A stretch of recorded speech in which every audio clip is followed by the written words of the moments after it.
like 10 and 0. I should probably tell them something that they didn't know. Back then we was down with nowhere to go. Might have been down, but we didn't fall. Now we running it like some intervals. Ooh, what now? Tell me who you see when you look straight up. Like, wait, who us now? What you gon' do when we pull up on you? Like, ooh, touchdown. You already know what it is when I come through you. Ooh, shut down. Say, ooh, shut down. Say, ooh, what now? Tell me who you see when you look straight up. Like, wait, who us now? What you gon' do when we pull up on you? Like, ooh, touchdown. You already know what it is when we come through you. Ooh, shut down. Say, ooh, shut down. Say, ooh, give me that crown. I need that now, right now. Ooh. The Snapdragon Pro Series is brought to you by Snapdragon Elite Gaming and Monster Energy.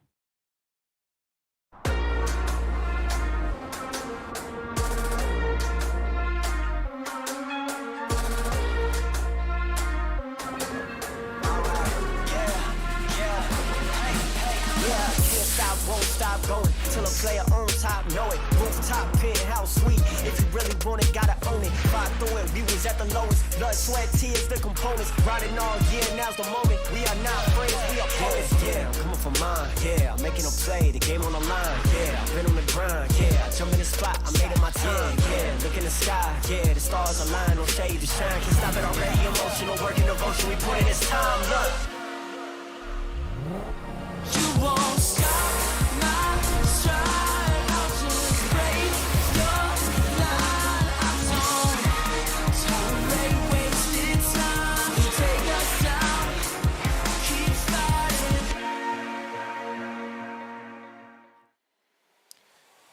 Heyo everybody, and welcome to the Snapdragon Pro Series. The era for everyone is here and live for you guys, coming for Asia Pacific. My name is Victor Cax. Joining me here is Adrian Hendricks, aka Uwu the Magical, and we're gonna be here to bring you some Brawl Stars action here today. How you doing, my man Uwu?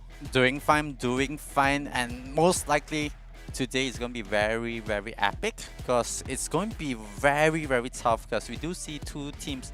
Oh, it's more say two teams from the same division. They're going to brawl it out.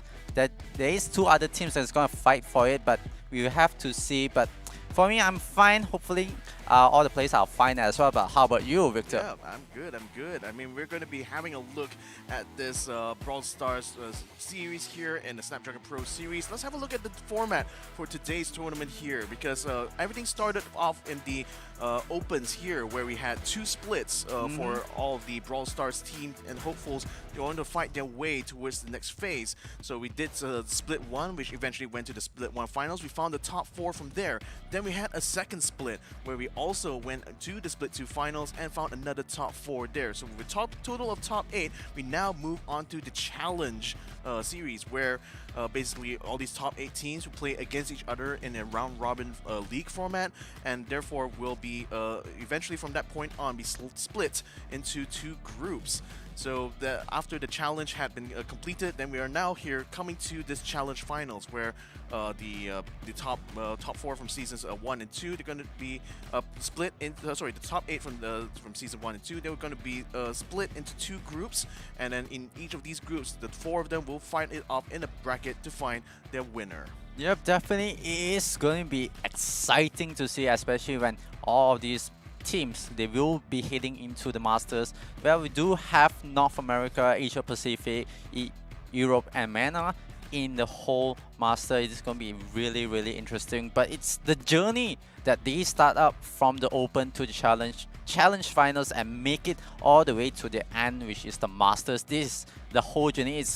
It's more of a progression for a lot of players, because for them, they are not fighting for, okay, I'm just waiting for this, but it's more about the experience, especially for Asia Pacific region. The experience, it is very valuable for them. Yeah, so here we have the prize pool for those who are going to be competing here today. The top prize here is going to be $16,000. That's a heck of a lot of money because coming after that in second place, it's only $9,000. So that's a $7,000 jump, you know, just from first place to second place.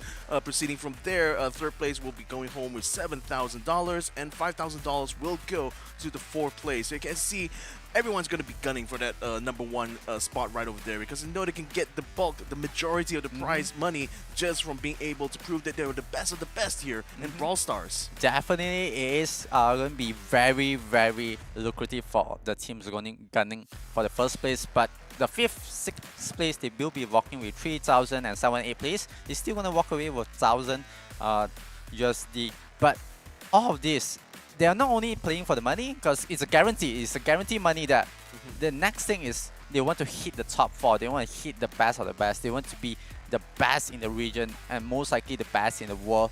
It's going to be very, very tough, especially today's brackets, today's grouping itself. It will be on the JSL bracket. Zeta Division 1 will face up against Fluffy. Meanwhile, Winter will go up against Zeta Division 0. This is going to be a very, very tough fight for a lot of teams. But on the Group B, Rising Suns Esports will be going up against Midnight Zephyr.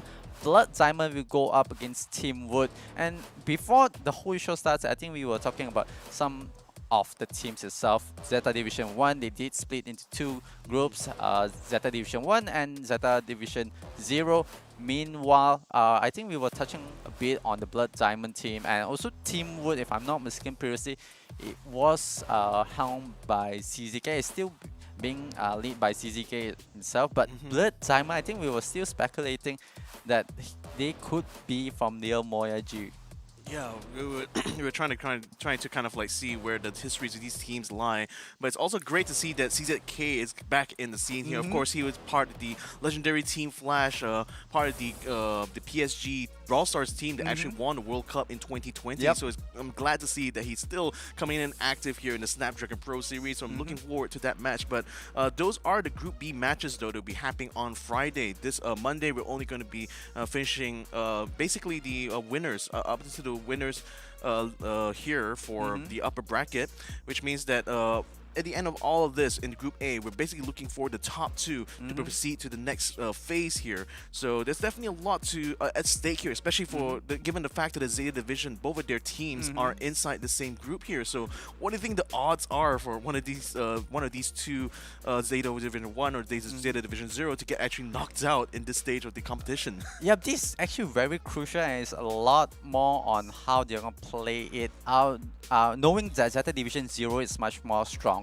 They are the original team. Yeah, then the original lineup. Yep, they split up. City Temple went over to Zeta Division 1, having to it's more, say, experienced player in there, but then it's more on, you know, when you have a lot of the top players together, but how do you differentiate 1 and 2? Is the alpha, who's the beta, who's alpha or omega, sometimes you can say. And this is Zeta Division 1. Kenji, City Temple, Moya Goku, they will be holding on as much as they can to prove are they the better Zeta Division, are they the alpha? Because, you know, number 1, sometimes you count from 1, you don't count from 0.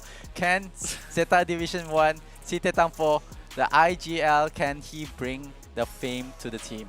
Yeah, the thing is, Kenji and Morigoku are kind of like newcomers in a way when it comes to Zeta Division, though they have been competing pretty much in the Brawl Stars team quite a while, but this is the time where they're going to be able to carry the flag, so to speak, for Zeta Division. So it's going to be quite interesting to see how they're going to match up against potentially one of their own sister teams here if they do get to that winner's match.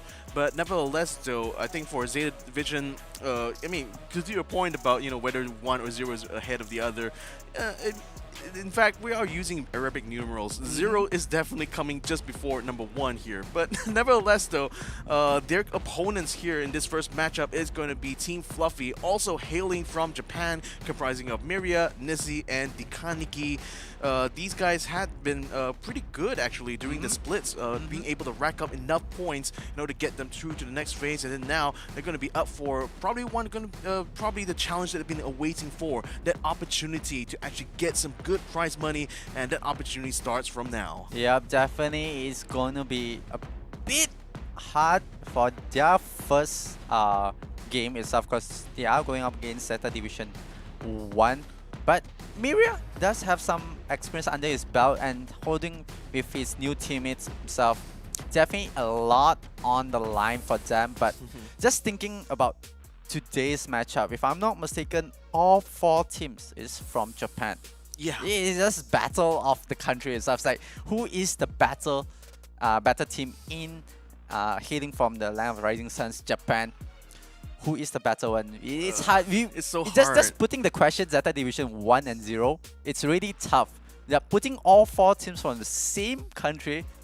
That's a story that we have to find out today. And I'm not going to be having a caster curse, but who do you think could make it through? Well, I would say just based on like level of experience, as well as like the kind of past achievements they've had. I mean, Zeta Division definitely has the bigger reputation, I have to say, coming to this. But bear in mind as well that Japan has pretty much been one of the top tier regions when it comes to Brawl Stars. So it's a super competitive environment over there in that East Asia region. And Japan has always consistently found that Japanese players, I should say, have been consistently being able to keep themselves in the top for a very long time. So Zeta Division, no doubt, will be able to try to keep that crown going.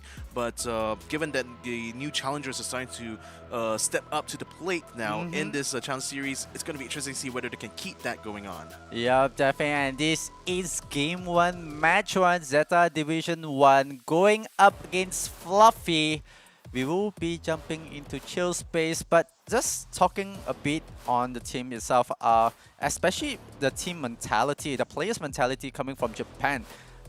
After a lot of interview we have heard from players from Japan, it's not about beating the opponent, it's more about beating themselves. Like, how are they setting the standard higher? How are they pushing the limits of themselves? Because each time hearing from the players from Japan, especially going up against another team that is from Japan as well, it's not about beating them based on mechanical stats or whatsoever. It's about setting themselves on a different level, pushing their limits to a different level, and definitely pushing themselves to be the better team. It's not about beating them, but it's about seeing how far can I go with my limits, how far is my potential to prove that I am the best of the best. And also, you can imagine that it also plays towards,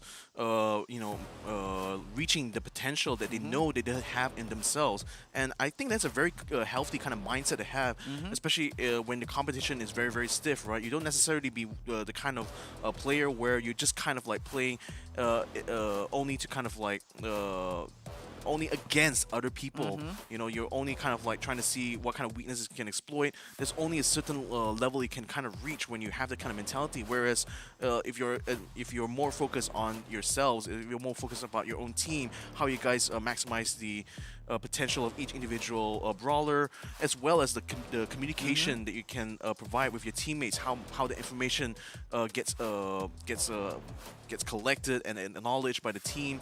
You know, all these kind of things really make it so that, you know, the team itself maintains a very strong, cohesive bond with each other, and those kind of things are very important. Brawl Stars is so fast-paced that no one single member can afford to falter. They all have to be able to rise to the occasion all together or not at all. Yep, definitely they have to rise to the top. But just looking at the picks and bans, Zeta Division, they picked up the steal, they picked up the spike.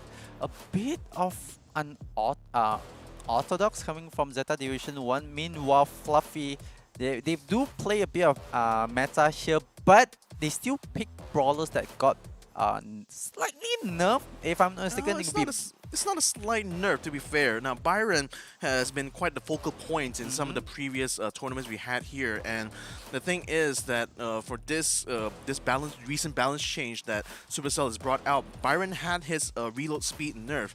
Now, that doesn't mean that his DPS necessarily has been reduced as a result, because he can still fire his full clip of rounds very, very quickly. The thing is that now with the reload speed nerf, he has to time his attacks much more closely coordinated with the rest of his team, or else they'll get punished very heavily because of it. Yeah, definitely it's all about the timing, the window of opportunity. But you see Zeta Division 1, they will be playing from the blue side. Meanwhile, Fluffy on the red side, it will be 1 to 2 gem. This is gem grab. We are in chill space, but it's a bit of a still mid at the moment. But Fluffy is leading by 2 gem. Oh, this is going to be a bit hard as Moya Goku try to hold the spawner, try to hold and be the anchor, especially playing as a Stu.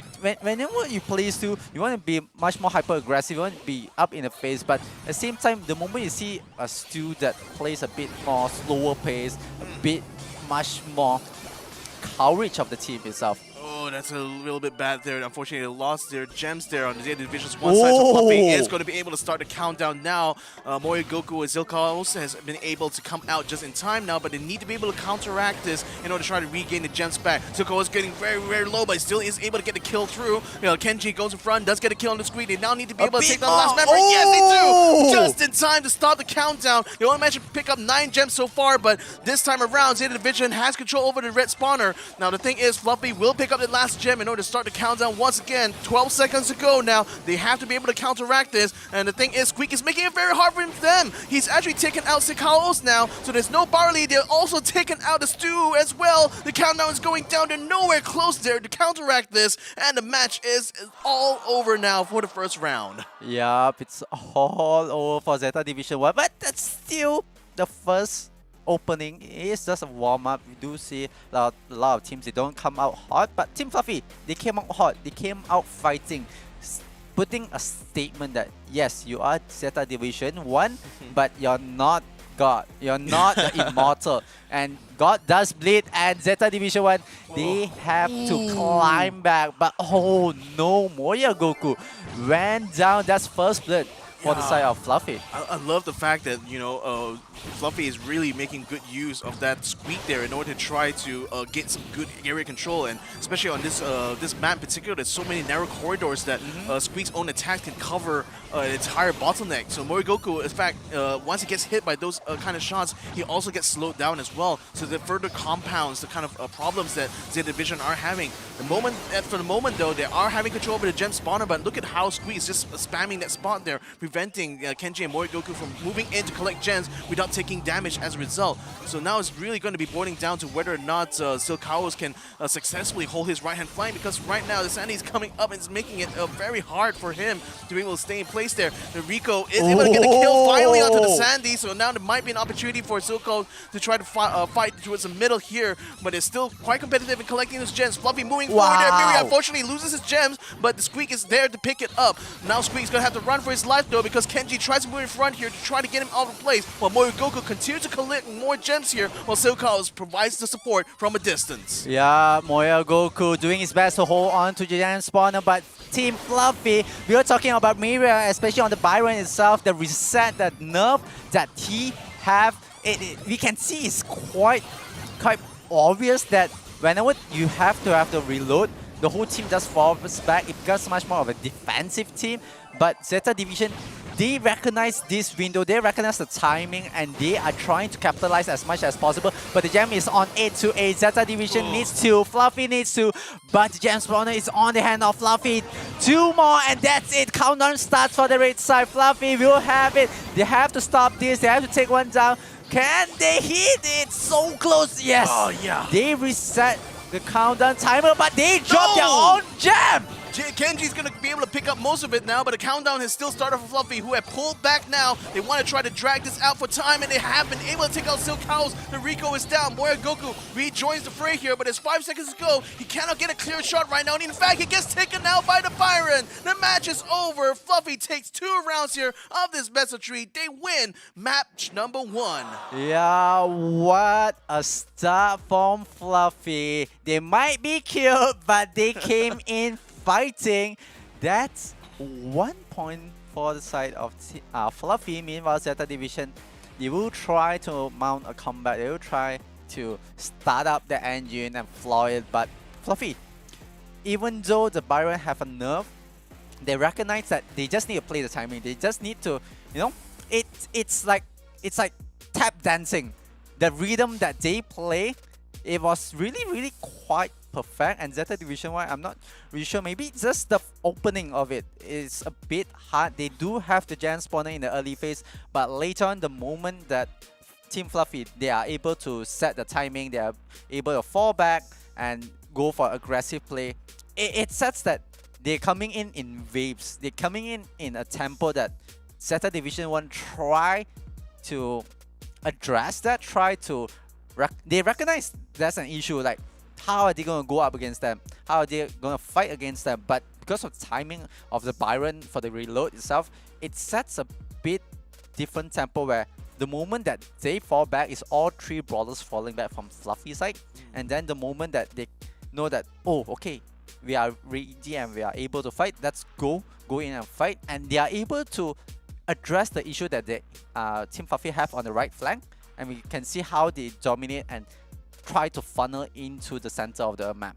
No, so that's a kind of interesting thing where, like, even when Byron has these kind of nerfs, this is where the way teams kind of adapt to play really comes in, right? Because now that they know that you know, you cannot afford to miss out on opportunities as much as you could in the past here when you got a Byron in your lineup. The fact that he as a brawler still has a lot of uses, a lot of utility, so he's still a very valuable pick. Now it's just a question of how best to kind of adapt the usage of him in this context now that he's gotten this nerf.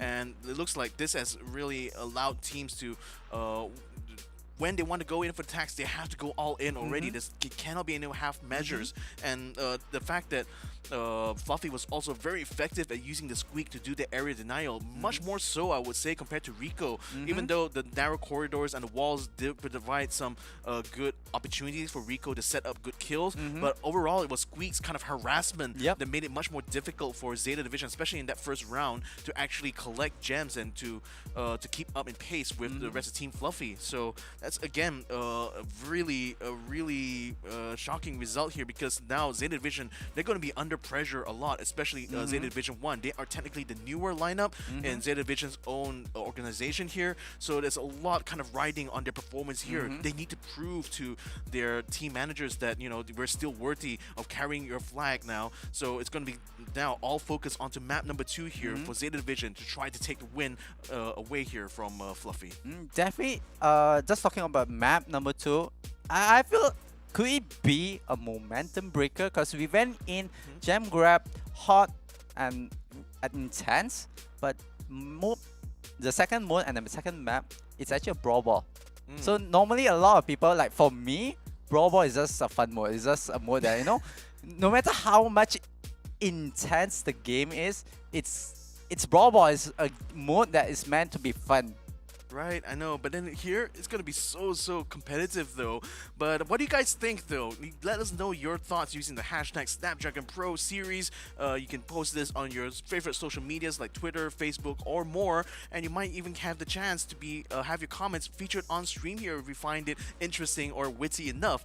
Nevertheless though, if you also want to bring in some of your own predictions as well, we also have an avenue for that. Go ahead on our Twitch chat there, let us know your votes on which teams which teams do you support? Who do you think is going to be able to come out on top here for today? Because we're going to be playing all the way to the winners round here in this upper brackets of Group A. So we'd like to know from you guys, who do you think has the best chance of actually getting there? So in any case, though, coming into this next map, you know, it's the ban picks are going to be so important, right? Yep. Because like I mentioned, you know, the Rico I felt was quite a weak pick for Zeta Division in that last one. So now that we're going to sneaky fields here, it's going to be interesting. Now that I see that, okay, oh sorry, Ooh. Janet has been banned out here, but they are going to be prioritizing a lot more on brawlers that are going to be able to deal with the tall grass. They're up there. Now, Janet obviously would have been a very, very strong pick here, but unfortunately, it's going to be Bonnie now that's been picked up here by Zeta Division. So I wonder, is that going to be a good pick here, do you think? They started out with a damage dealer brawler itself. Bonnie, I feel like it's more about keeping the brawlers in check, keeping the line in check, because we have seen how the players from Japan, they play slightly different compared to teams from Asia Pacific itself. Because basically, I don't know, if we have to categorize Japan, it is their own region. They create their own meta. They are the trendsetter for Brawl Stars, especially in Asia Pacific.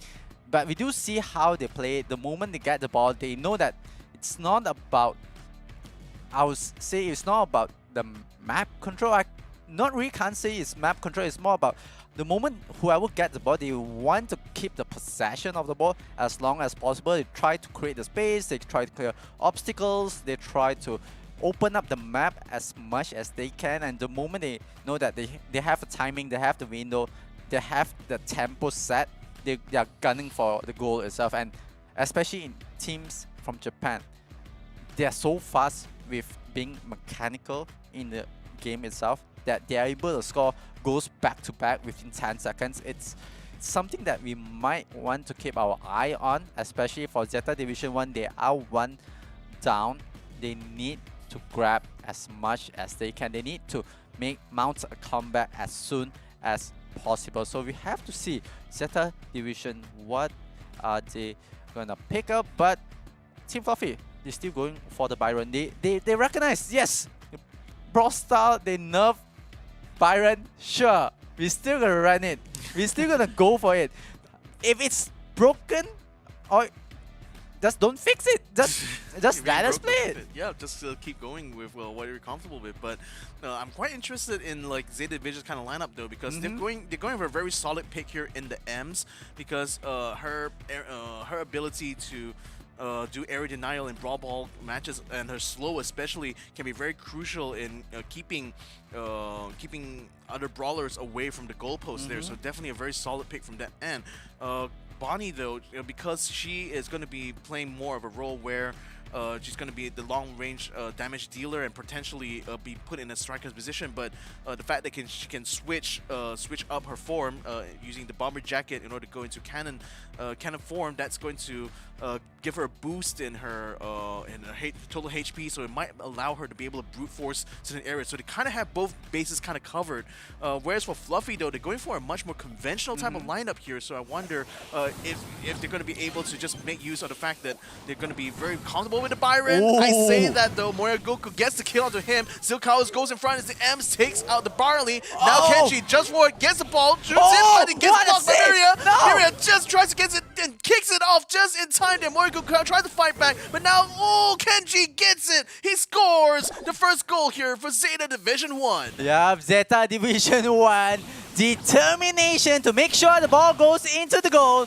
They ran one up. Meanwhile, Fluffy, they are trying to adjust. They are playing as much as they can, but just because of the brawler that they pick up, it feels like they are under pressure. And looking at this attack, they are so far way up, Zeta Division 1. But they're going to back up, they're going to reset. Meanwhile, Team Fluffy, they have to capitalize on this opportunity. That's a good kick to kick the ball towards the corner on the right side. And that's going to play time, because it forces Zeta Division 1 to go offensive, to try to even get the ball to even end the game. But if you know by 30 seconds, it's you don't need to go for the scores anymore, but they are clearing it. They are not even bothered to go for the ball because they know they want up. What's the pressure? Well, Where's the pressure is? Well, the problem was that Spike got taken out though, even though he left a plan there, so they weren't able to have the ball in position. By the time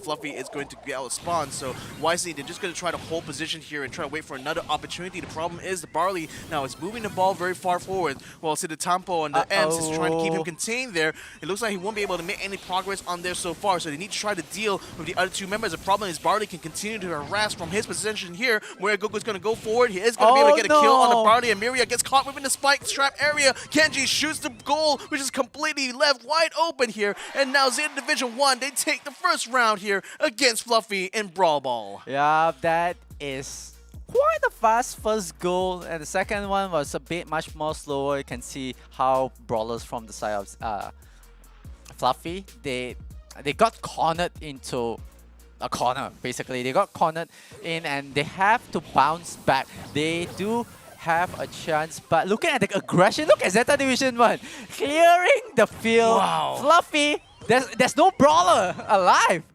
Yeah, I mean, you mentioned that, you know, is Brawl Ball going to be a momentum breaker? And I feel like Zeta Division 1, they've gotten the initiative back now thanks to this performance here. They're showing that, you know, their kind of lineup here so strong. The M's and the Spike is so difficult to deal with. And look at Kenji just being able to cover so much distance there thanks to the gadget launching her across the field there. So she's able to move up very aggressively in position there to try to back up Siditampo. Siditampo not able to get the ball sent right through as Miria tries to come out to block that attempt now. Moyo Goku puts up a spike trap in front there. That's going to cause a bit of trouble trying to defend in the goal line area, but unfortunately Zeta Division 1 doesn't quite have an opening right now as Fluffy is completely crowded the entry towards their goal post. Yeah, Zeta Division 1, they have all the time that they need.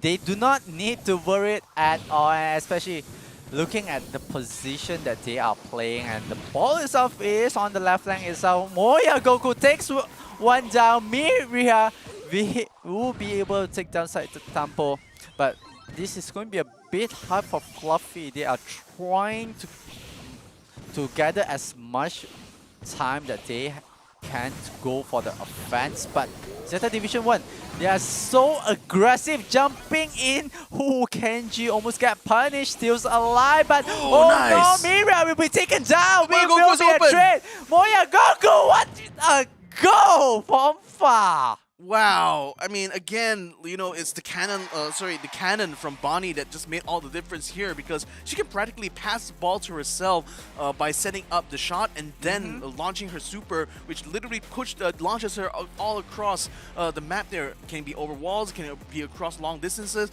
and they use that in order to set themselves in good positions there where they can immediately make the strike. Now, granted, that time towards the end there, she kind of dropped the ball a little bit by actually launching herself into one of the opponents here from Fluffy, but Moya Goku, he was in place there to pick up the pieces when the Bonnie inevitably fall, and that goal there, very, very beautiful, because it now puts Zeta Division 1 even here in the score right now for this game. Definitely, and in real football, Moya Goku is going to be a greedy footballer because he only passed the ball to himself. He doesn't pass it to his teammate.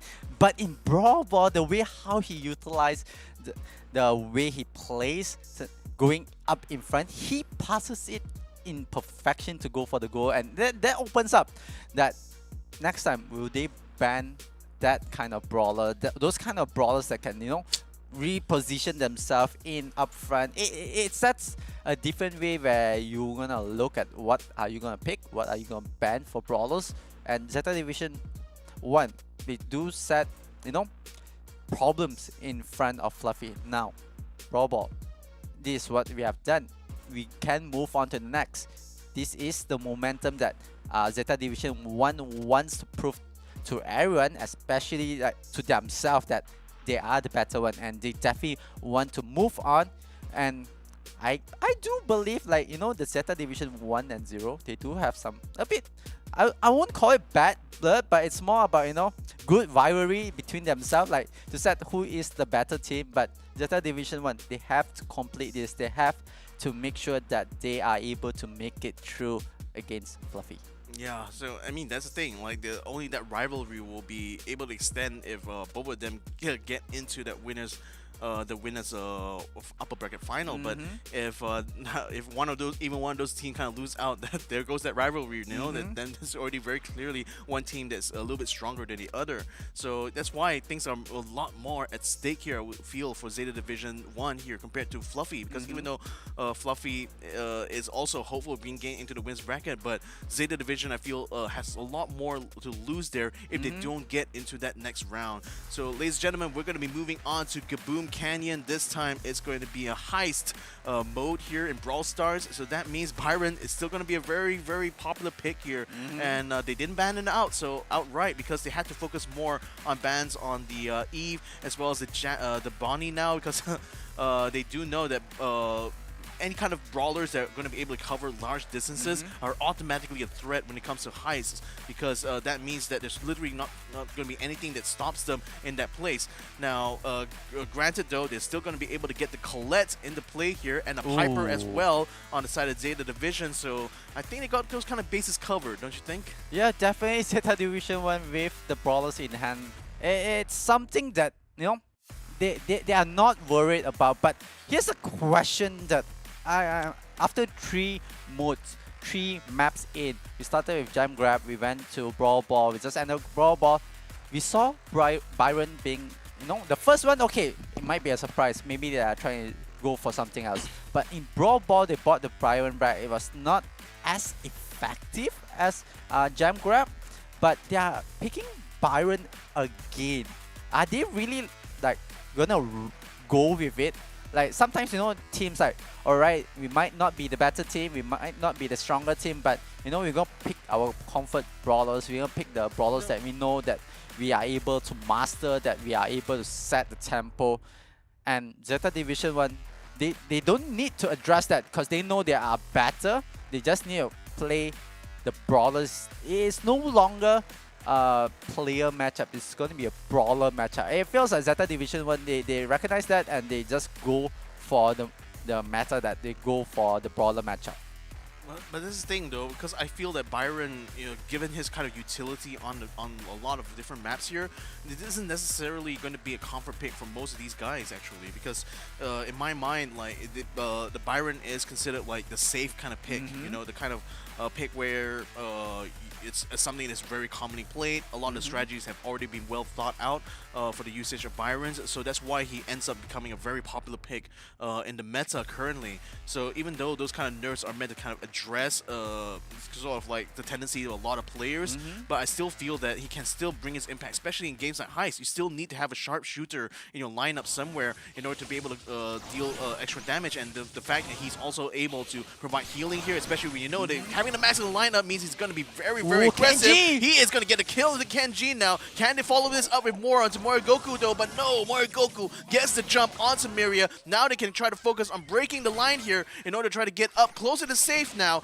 And Fluffy, they're just continuing to lose members after members now. Only the max is left in the front line. Tampo keeping it contained while the Byron tries to keep him alive for now. Goku gets quite close to the safe and does do a little bit of damage there, but not quite enough before he does go and focus on the brawlers now, getting the kills, getting triples, doubles. Tampo now getting the final word in that as well. So that's allowing Zeta Division 1 now to just take control over the front line here. They have that safe in their sights. Yeah, Zeta Division 1, they have the map control. They're holding in onto the middle of the map. Goku, they are putting on the onslaught. Tampo is just standing there, holding on and just aiming for the save itself. Finally, Goku goes down, but Tampo will take down Miria. He will take down another one. That is an open save. That is the opportunity that Zeta Division 1 will take the lead. They are sitting at 82% for the side of Zeta Division 1. Fluffy, they are sitting a bit low with 37%, but Goku is back with the PAM. Can he hold as long as possible? Then we will be able to clear out the map. Look at that! 2 more. But here it goes, will be enough for Fluffy. I don't think it's enough. I think it's all over, done and dusted. Yeah, as soon as they get it, Goku all the way in front, he's just basically slamming that safe there with all of the basic attacks there. But that's so much damage done. 1 percentage point is all he needed before to get the final shot in. And that's how Zeta Division 1 will take away the first round here in this heist. So that's the thing. the max pick I felt was still good, but the problem is that it needs to be combined with that Byron, and then now that Byron was focused on heavily by Goku on that Pam, he unless he got some extra support from the Nani, that really wasn't much that he could do in that kind of in a lot of situations there. So I felt that Max couldn't continue to play this aggressive, especially when they know that the Byron is constantly finding trouble here, and Nani pretty much it's kind of like a wild card pick here. I feel for the Fluffy, because like they're just basically trying to take advantage of using his his super there in order to teleport down towards the save, and he's going to be able to deal some good damage there before Hyper is finally going to be able to take him down, while Colette and Pam still trying to hold the front line to manage to get the 2 kills they needed so far. Now that the Nani is coming back out, he's going to try to play the same tricks again, but this time Kenji, he's going to keep an eye out for that little robot there to make sure he doesn't try to pull those cheesy tricks again. Yep, Kenji just holding on the left and making sure that he's keeping the little robot in check, but no, it will be taken down by Caesar Temple. Will bring the Byron, and there comes the damage. They are just going down onto the save. Full commitment, determination from Fluffy. This is a team that wants to make and mount a comeback, but Miriam will be taken down again. Pam still sitting in front, taking 1, taking 2, that's it, clear! As they go for the save, they will try to equalize as much as possible, but Goku still holding on to the right flank, still alive, but damage comes in. That's clear, it's all open. It's a safe race, but will it be enough? It will be for the side of Fluffy. So close, 1% to 1%. No! But wow! My goodness, that was so close, but Fluffy still managed to cheese it in the end there.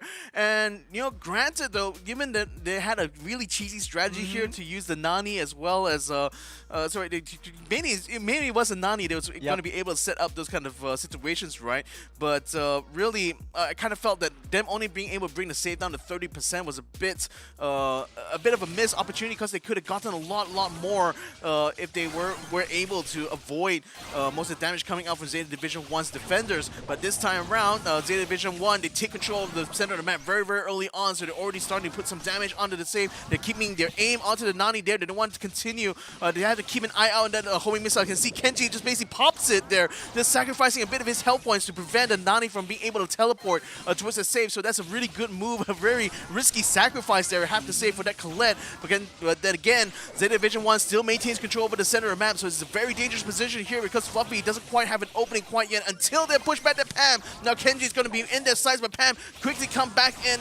She's going to be able to drop her health back and keep herself very techy up in the front. Kenji goes for another dive again. The save is down to 71%. Fluffy now moving in and regathering here in order to try to regroup and gain some good control over this match right now. But as long as Zeta Division 1 continues to camp at the center of the map, there's nowhere for Fluffy to try to mount an attack. Yeah, Zeta Division 1 this time is much more disciplined. Max has gone through. Oh, but Max is gone through, but regardless, it's 20%. They Yeah, are they're still just gonna jump on it. They're just gonna chop it down, open up the save. Knock down. Fluffy, we have your save. Oh no, for Fluffy. I mean, that's the thing though, they needed all hands on deck for that defense there. And Zeta Division 1 was just playing the map so well here compared to Fluffy there by maintaining control over the center, and the fact that Fluffy's kind of Max, Byron and Nani lineup wasn't strong enough to break through the defensive wall that is Pam's positioning there on the right hand side. So I felt that, you know, it was kind of a mistake for Max to try to go for that cheese when Nani wasn't able to break the homing missile all the way through. So that's a thing. You have to be you have to take those opportunities when you see them, but then sometimes you have to know when to hold back. When you know your save is a lot lower. You know that one swarm they're going by Zeta Division is certainly going to end the game for you there. Trying to go for those risks is not going to pay off in the long end. I know it is a gamble, but it's not one you can try to take, especially when you're down that bad. Yep, it just feels like Team Fluffy, they took the Hail Mary, they took that one round, is, you know, single dimension just all the way in, give all they can, try to go for the save, and you know, it didn't work out, but it just judging and basing on the player cam. This time we have player cams, and I was able to look at their expression coming from Zeta Division 1. They had the cold dead stare, the anime arc, the first Bankai that they have, and it's like, alright, game on. you defeated us, fine. But we come back, we turn on our Bankai on Brawl Ball. We're gonna move on to Heist with that as well. And just look at the focus, the determination from Zeta Division 1. They know they have something, they have a message to send to everyone. Even though they are Zeta Division 1, the second team, but they are able to play their ball amongst the elites. They are able to play their balls amongst the stars itself. And definitely Zeta Division 1, they are setting a point. They're sending a message to everyone that we are not a second team to be dealt with. And that kind of speaks to the pressure that they're under, right? I mean, representing one of the top teams in Japan here means that all their focus has to be on what's really the long run here, not just this match here. As far as Zeta Division 1 is concerned, this is just going to be another stepping stone for them to get towards the actual goal, which is going to be the overall champion in this Snapdragon Pro series. So anything, every kind of like decision is going to be well calculated on their part. They're just gonna not allow any kind of like distractions to be able to prevent them from being able to put their full focus onto that goal. So I have to say that, just like I mentioned before, Zeta Division stands to have to lose a lot more by not being able to get through this matchup here. So that's why they're just kind of like putting all that mental energy right now into the game here, and it really shows here, especially coming into this third map.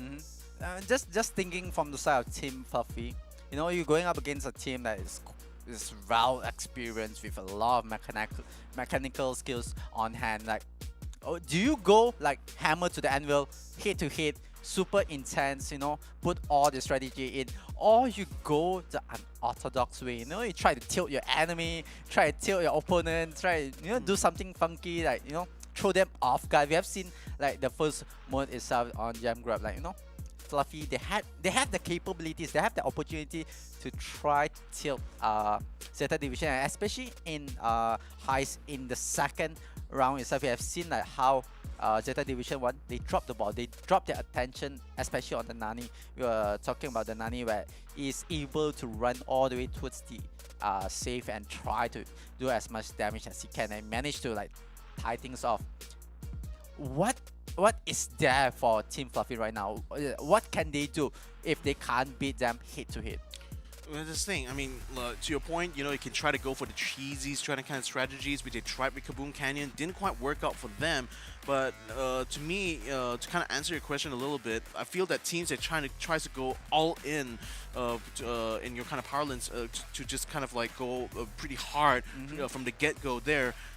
Especially when talking about literally the early stages of this bracket match here, can be interpreted on my end as a sign of desperation, as in that they know they're going to be kind of weak, so that's why they have to go like more aggressive than normal, instead of playing a more calculated kind of game there. And I feel that if you take this kind of approach, as I mentioned, it opens up a lot more risk on your part, the more risk of you not being able to make it to the next phase.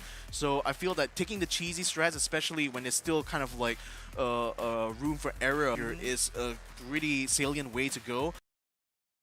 Need to be able to show to be able to take rounds off of them when they do bring out these cheese strategies, and the fact that the cheese didn't work in Kaboom Canyon means that that's already one failure point here for Fluffy in that case, and so now they have to be able to catch the momentum back here. So Zeta Division currently, I feel, holds the advantage currently in this matchup here, and if they can successfully pull off a good bounty round here in Bell's Rock, that's just going to further solidify the point that they are the team to beat. And definitely, this could be the end for Fluffy, but can Zeta Division, put down the guillotine, chop off Fluffy, and you guys are not cute anymore, we will take you down, we will hunt you. But I don't know, I feel like Fluffy, they have this tilt capability. They might be able to catch Zeta Division 1 off guard. They will try the best and tilt the enemy, because it's the end. This is it. Because if they drop this, they go down to the elimination. So it's all on the line for the side of Fluffy, and I feel like Fluffy, they might just do something to try to tilt Zeta Division 1, and Zeta Division 1, they need to remain composed. They need to be disciplined, that they don't fall for this kind of trap. They don't fall for the mind games that is coming from the side of Fluffy. And Fluffy, their backs are a bit on the wall right now. They are at the cliff at the edge. They are like the 300s, you know, they're getting pushed to the cliff, to the water. And this time, will they push back? Can they push back? And they have to push back, but what does it cost? Well, that's the thing. Fluffy is going to be going for the Piper, Max, and Genie. The thing is that Zeta Division is going to be bringing out the Squeak once again here. We saw how impactful Squeak has been in the Chill Space map earlier on. Combine this with the Bell and Bo being both very high damage single target like brawlers here. No doubt the Zeta Division's kind of approach going here is using the Squeak to kind of like zone out Fluffy here and then allow Bell and Bo to pick them out. So they have to, on Fluffy's side, not fall for that kind of trap. The problem is that look at the corridors. They're just that narrow enough that Squeak's attack can cover up the entire entrance there, and that's just going to allow them to proceed forward and continue to squeeze Fluffy's positioning here on the map. Miria taking the damage down to 60, could potentially get taken out, and Moya Goku is going to be the one who puts in the final shot now. They just had to finish off Max here, who's left out all alone in a 1v3, and the round is completely won. Yeah, real fast, but they still have to win one more. But just looking at the lineup from Zeta Division, they have an objective. They are playing a 2-1 position, but they still hold the line. Here comes the aggression from Fluffy. They are just going in and trying to do as much as possible, but they still have all three brawlers alive. Meanwhile, Zeta Division 1, they don't really have much. They have to play a bit more careful this time and strategize the way how they are going to move in. This is all up on Kenji and Chitatampo. Can they do it all? Fluffy. The problem now is that Kenji will only be useful if both Colette and Bo are alive. Now Bo is down. Belle is being pressured so heavily. She's still able to take down Max though, so they have even the odds somewhat. But now the Poison Cloud is coming in, and that's going to increase the pressure now from Zeta Division 1 to regain control over the center of the map. But now the obstacles have been cleared. But Chitatampo gets picked off there by Genie. So now Kenji is completely in trouble, completely left out in the corner. Poison Cloud is going to close in here. His health pool is quite low, but then the Genie just forces him into cloud. So unfortunately, Squeak just decides to take the easy way out, and that gives another point now. The first point now to Fluffy. Yeah, Fluffy trying to bounce back as much as possible. They recognize they have the aggression. Meanwhile, Zeta Division 1, this time they play a bit much more defensive. They hold back on. They're putting Kenji Squeak up in front, try to choke out as much as possible, but they're just waiting for that timeline. They are waiting for that window. Moya Goku has to be a bit more careful. He's just sitting quite low. But here comes the push. They will be able to take down Miria. That's nice. 2. And the last one, they are going for it. Chitatampo not even bothered to participate in the final one. They are able to take it down. Look at the smile from the boys of Zeta Division 1. That's one. They still have one more to set. So Zeta Division 1, close, but not there yet. Not quite there yet, but they feel so confident that they will be able to get over that as quickly as they can. And given how quick that whole bounty round went down, I wouldn't be surprised if they will be able to pull the same again, given they're still running on the same lineup, which is certainly more superior to what Fluffy is able to do. The Max gets picked off very early on. Now it's already a 3v2, and the Piper is going to be the next to fall. Now the dominoes are just collapsing one after another because Genie, he's just completely stuck on the left-hand corner here. Even though he has a huge health pool, there's only so much damage he can take before he's going to be forced to fall back. Moya Goku and Chitatampo continuing to keep him completely contained, while the Squeak is going to try to flush him out from behind there, getting the blast there just in the nick of time. And now Zeta Division 1 has taken the first map point here. Yeah, this could be the win for the side of Zeta Division 1. Just one more that they need. 3 brawlers they need to clear, but they have to be careful because one wrong move could be the end. And it could be a comeback from the side of Fluffy, but Fluffy, they are holding on to their discipline. They are holding on. They're playing it safer. control the tempo, control the map. But they are going in. Moya Goku go on the onslaught on the left side. But ooh, that is so close from Kenji. But Miriam Nice! goes down. That's one. 2 more to go. Moya Goku sits quite low. But they have to gather all their strength as they are going for another one. That's another one.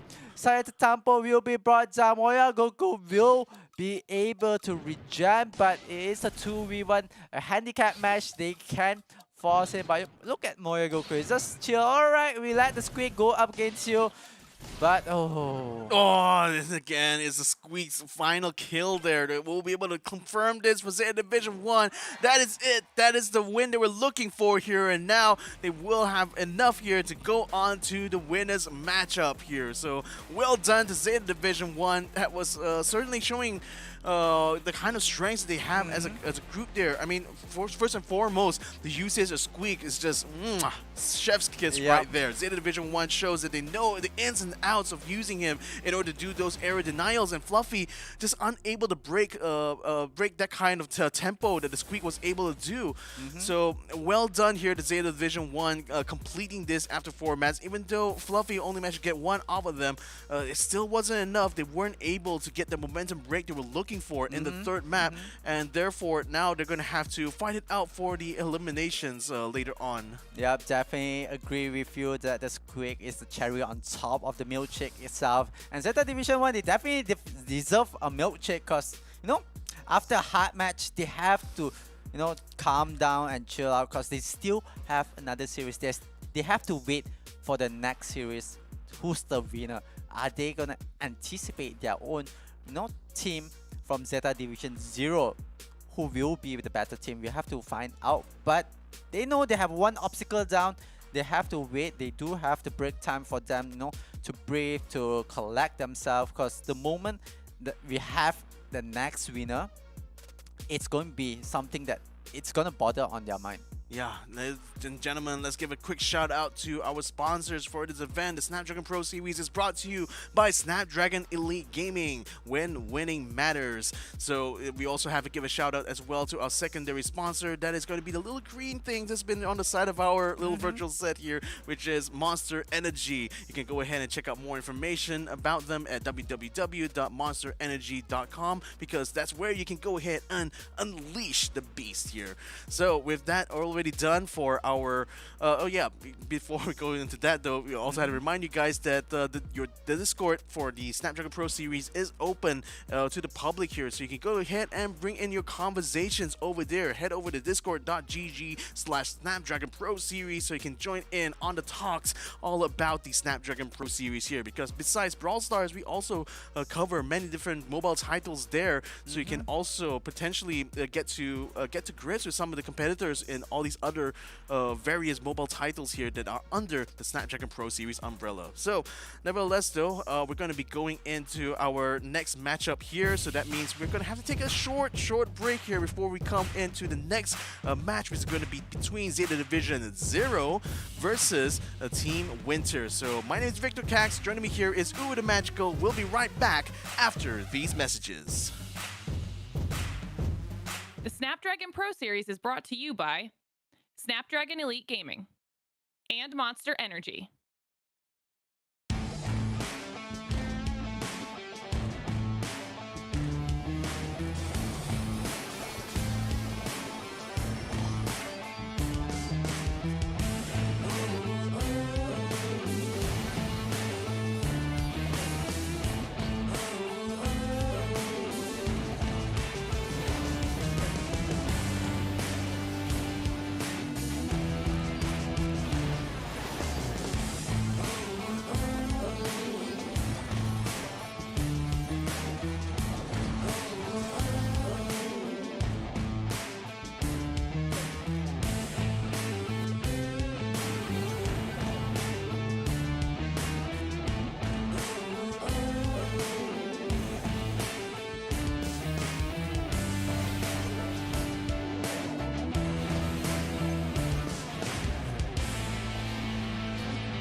Welcome to the place where dreams come true. Where everything you want can be yours. If and only if you're willing to work for them. You're willing to hurt for them. But most of all, you're willing to be first for them. Ha! Look, I'm going straight to the top. I don't know how I would stop, like it or not. I got some goals that I'm hitting. You hear what I'm spitting? It's hot. Look what I got. Whole lot of passion and pain. The road to success is insane. Stay out my lane, cause I'm on a mission. I'm getting what stands in my way. Yeah, I'm a beast. I wouldn't play with me, baby. The way that I'm training is crazy, and I do it daily. You wanna talk about drive? I got more drive than Mercedes. I've never been lazy. I'm in the room, it's a red alert. You wanna compete? Well, get better first.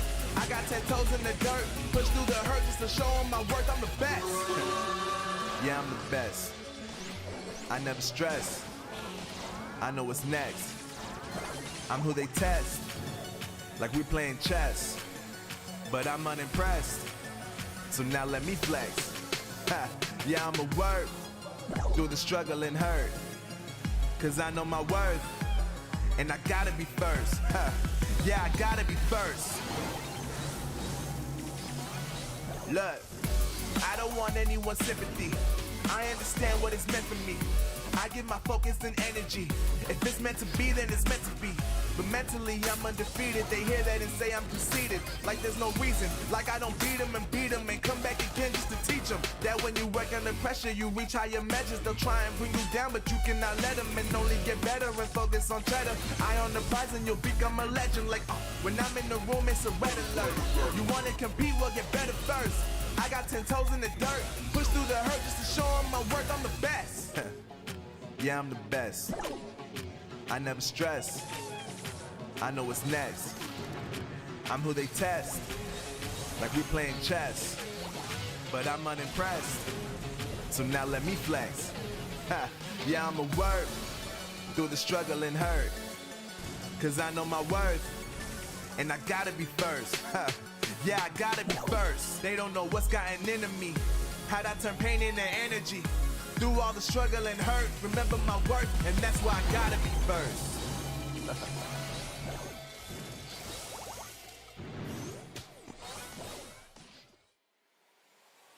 And we are back, ladies and gentlemen, to the Snapdragon Pro Series. My name is Victor Cax. Joining me here is Uda Magical. This is going to be the second match for today when it comes to this Brawl Stars Challenge. And we're going to be seeing the second, or rather I should say the zeroth, Zeta Division team going up against Winter. So before we're going to be able to get into that though, we will going to have a few opportunities actually to speak with the winners of the last match there, which is going to be Zeta Division 1. And I'm going to be quite curious to see what are going to be kind of the thoughts coming into this though, because definitely they are showing that they still have it as far as their abilities are concerned, being able to take on Fluffy, 3 maps in a row, even though they faltered in that first map. So, but do you think this might be a sign of weakness on their own part, or do you think there might be certain other factors that played into that first map loss? No, it feels like the first mode, the first map itself, it's more of a eye opener. Is like try to warm up themselves, especially looking at the opponent's tempo, try to understand like what game plan that they have, what strategy that they bring to the table. But it's in the end, Zeta Division 1, they managed to rectify the issue. They managed to look at it and say, okay, they are playing like this, they are going to do this, alright. We're gonna drop one map, we're gonna go to the next map and see what we can do, address it there. And on Brawl Ball, they managed to address it, and then following on, it's as you say, domino falling from the table itself, and everything just goes in line. But this time, this is the second matchup. Team Winter, your turn. Batoman, Manmi will be the team from Winter. We have seen them dominated in the second split itself. They were able to go in and clear it all, but can they go up against, the Titan? Can they attack the Titan? That is Zeta Division 0. This is made up from Tensai, Chapi, and Kuro. The name says it for themselves. They have so much on their name. You don't need a grand introduction. The introduction is them. Yeah, I mean, the reputation certainly precedes them, and given that they have been dominating the Asia Pacific region for 2 years now, I have to say, even before they were known as Zeta Division, they were Team Jupiter, and they were literally even Titans back then, which is already so indicative from the name itself. But nevertheless, though, this time around, there've been new challengers coming in from the Japanese region. One of them is this Team Winter over here, and I kind of feel that now it's just the pressure is continuing to build up for them. Not really only just to kind of win these matches, but to kind of prove that they're still the best of the best. They're still the team that's able to dominate no matter the kind of circumstances. But I kind of feel that with more and more new challenges stepping on the plate, the longer this kind of goes for, it's going to make it harder for them to defend that crown. So, ladies and gentlemen, let's go ahead and jump into the interview now. Together with Zeta Division 1, we have Kenji on the line. Kenji, how are you doing, my man?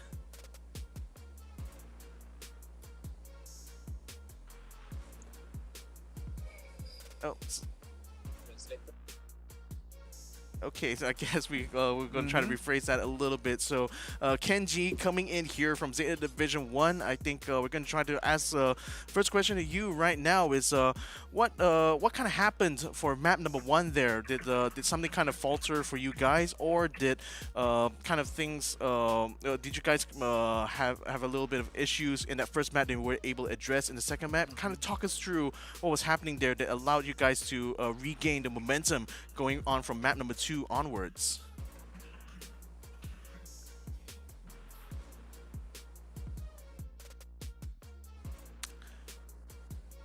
And apologies, ladies and gentlemen. It seems like we have yet another technical issue here in getting our interpreter to actually be able to relay the questions and the audio over to to Kenji over there. So a bit of a shame. I would really have loved to know from his side like what was kind of happening to him. But okay, I got a cue from the production. We're gonna be able to get back into it now. Kenji, nice to see you, my man. Sorry for the technical issue just now. First of all, we'd like to congratulate you on winning this matchup here. But I just kind of want to know what happened in that first map. Was there some sort of problems you guys were having in that first map that allowed Fluffy to win? Because it seems like you guys were able to dominate from that point on. So I wonder what was the kind of factors going into that first map that caused Zeta Division 1 to falter? まずはおめでとうございます。ありがとうございます。はい。で最初の試合、なんですけれども、何かこう苦戦する部分などありましたでしょうか。そしてその2試合目に向けてこうそれを立ち直るために何かこう、対策などありましたでしょうか。はい、まあ1試合目はまあ編成がちょっとミスっちゃったなっていうので全然いけるなって感じで切り替えました。はい、ありがとうございます。Yeah, so regarding the first match, map number 1, we kind of messed up on our composition, honestly. And starting the second one, we kind of just thought about it and we, kind of talked with the team and built back up from there. I see. Okay, so I'll hand the second question off to you, Uwu. That's a question I think with English and then the local language show also. We wonder like who is the better Zeta Division? Is it Zeta Division 1 or Zeta Division 2? I had to get that out, I had to get that out. はい、でこれじゃちょっと変わった質問かもしれないんですけれども、ゼータディビジョン1とゼータディビジョン0、どちらのがいいチームでしょうか。はい、ゼータディビジョン1の方がいいチームだと思います。Yeah, so I would easily say Zeta Division 1 is the better team. I love that confidence, man. I love that. So, I guess a final question after you, Uwu, do you have? Okay, final questions will be if Zeta Division 0 goes in to meet you guys at the final itself on the winner brackets, do you think that you are able to replicate the same thing that you have done to Fluffy? でゼータディビジョン0がこのまま勝ち進んで、戦おうとなったら今、今試合、フラッフィーとの同じような状況を勝てると思いますか？もう一度いいですか？このままゼータディビジョン0が勝ち抜いて戦おうとしたら、今の試合みたいにフラッフィー、の戦ったように勝てると思いますか？はい、自信はあります。Yep, I'm very confident I can win.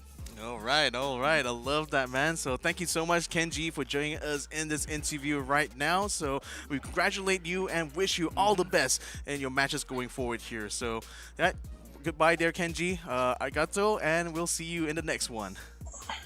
All right. I love the confidence that he has right over there. I mean, straight up, he had no hesitation at all. Said, between us and Zero, of course we're the better ones. Yeah, you know, the number one shows that they are the number one team in Zeta Division. You know, trying to show that no, Zero doesn't come first. It's always number one come first. But we have to look at Zeta Division 0. They have to, you know, weather through the winter as they have to go up against Team Winter and make sure they are able to survive. Because I have seen in my own eyes, like Winter able to demolish teams. They are able to clear out the map. If I'm not mistaken, from the previous split, they did not drop one game at all, one map at all in the whole bracket itself. They just ran, you know, pedal to the metal all the way towards the end, and they are able to catch it. Zeta Division 0, on the other hand, is the Titan.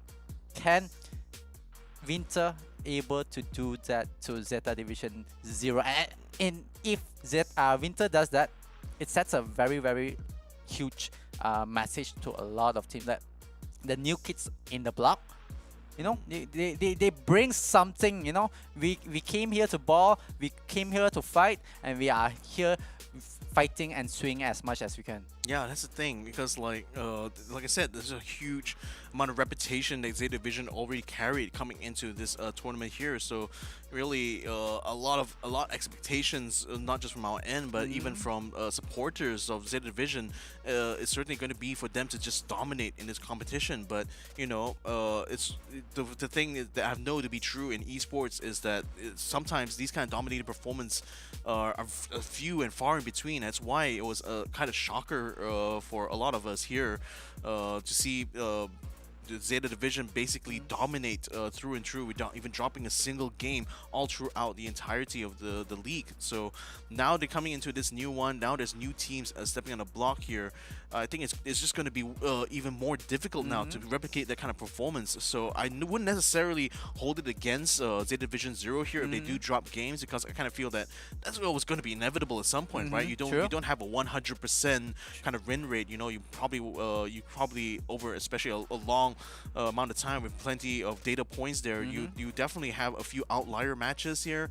So there's the potential, the possibility is always going to be there. The only thing that really matters, I feel, at this point is that they were able to climb back out, you know, back out of that rut, even if they lose like the first match or the first two matches there, just like how Zeta Division 1 did. You know, they didn't allow the loss of the first map kind of put a damper on their confidence. It just took it very objectively. It's like, okay, what went wrong here? Let's have a review about this. Oh, our lineup wasn't that good. Okay, let's try to repair that issue coming to the next map, and look at where that got them. They just literally dominated from that point forward. So I'm pretty much sure that Zeta Division 0 being the original, or rather having two members of the original lineup there, are certainly just as capable there.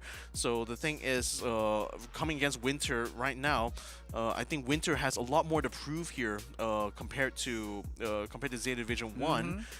Zeta Division 0 here, because they really need to show that they are able to still take games off of some literally the top team in Japan here when it comes to Brawl Stars, and that could even be considered a win on their part, especially if they are able to last the distance compared to Fluffy. That would certainly put them up as the favorites when it comes to this elimination match. Yeah, definitely. It's something that, you know, there's a lot of questions, but for you guys at home, share your thoughts on social media using hashtag Snapdragon Pro Series and get a chance to be featured on stream. Because the question that you asked, I feel like a lot of people is asking that themselves, like just finding out, like, you know, can Zeta Division 0 be beaten? That's a question that need to be asked. Yeah, so in any case, you can also predict as well. I mean, definitely Zeta Division 1, sorry, Division 0 will be the favorite coming into this one here. But if you have other ideas, do let us know inside the Twitch chat by voting for your favorite teams inside the poll there and letting us know who do you think is actually going to be able to come on top. If you think that Winter might actually stand an even better chance here that we're giving them credit for, then maybe we might be a little bit mistaken. So nevertheless, though, coming into this one here, yeah, I mean, I'm going to be very, very interested to see how Winter really performs here, especially in comparison to Fluffy, because I feel that given that Zeta Division 1 and 0 are both sister teams, they definitely will have a similar level of capability. Otherwise, they wouldn't be in the same organization, right?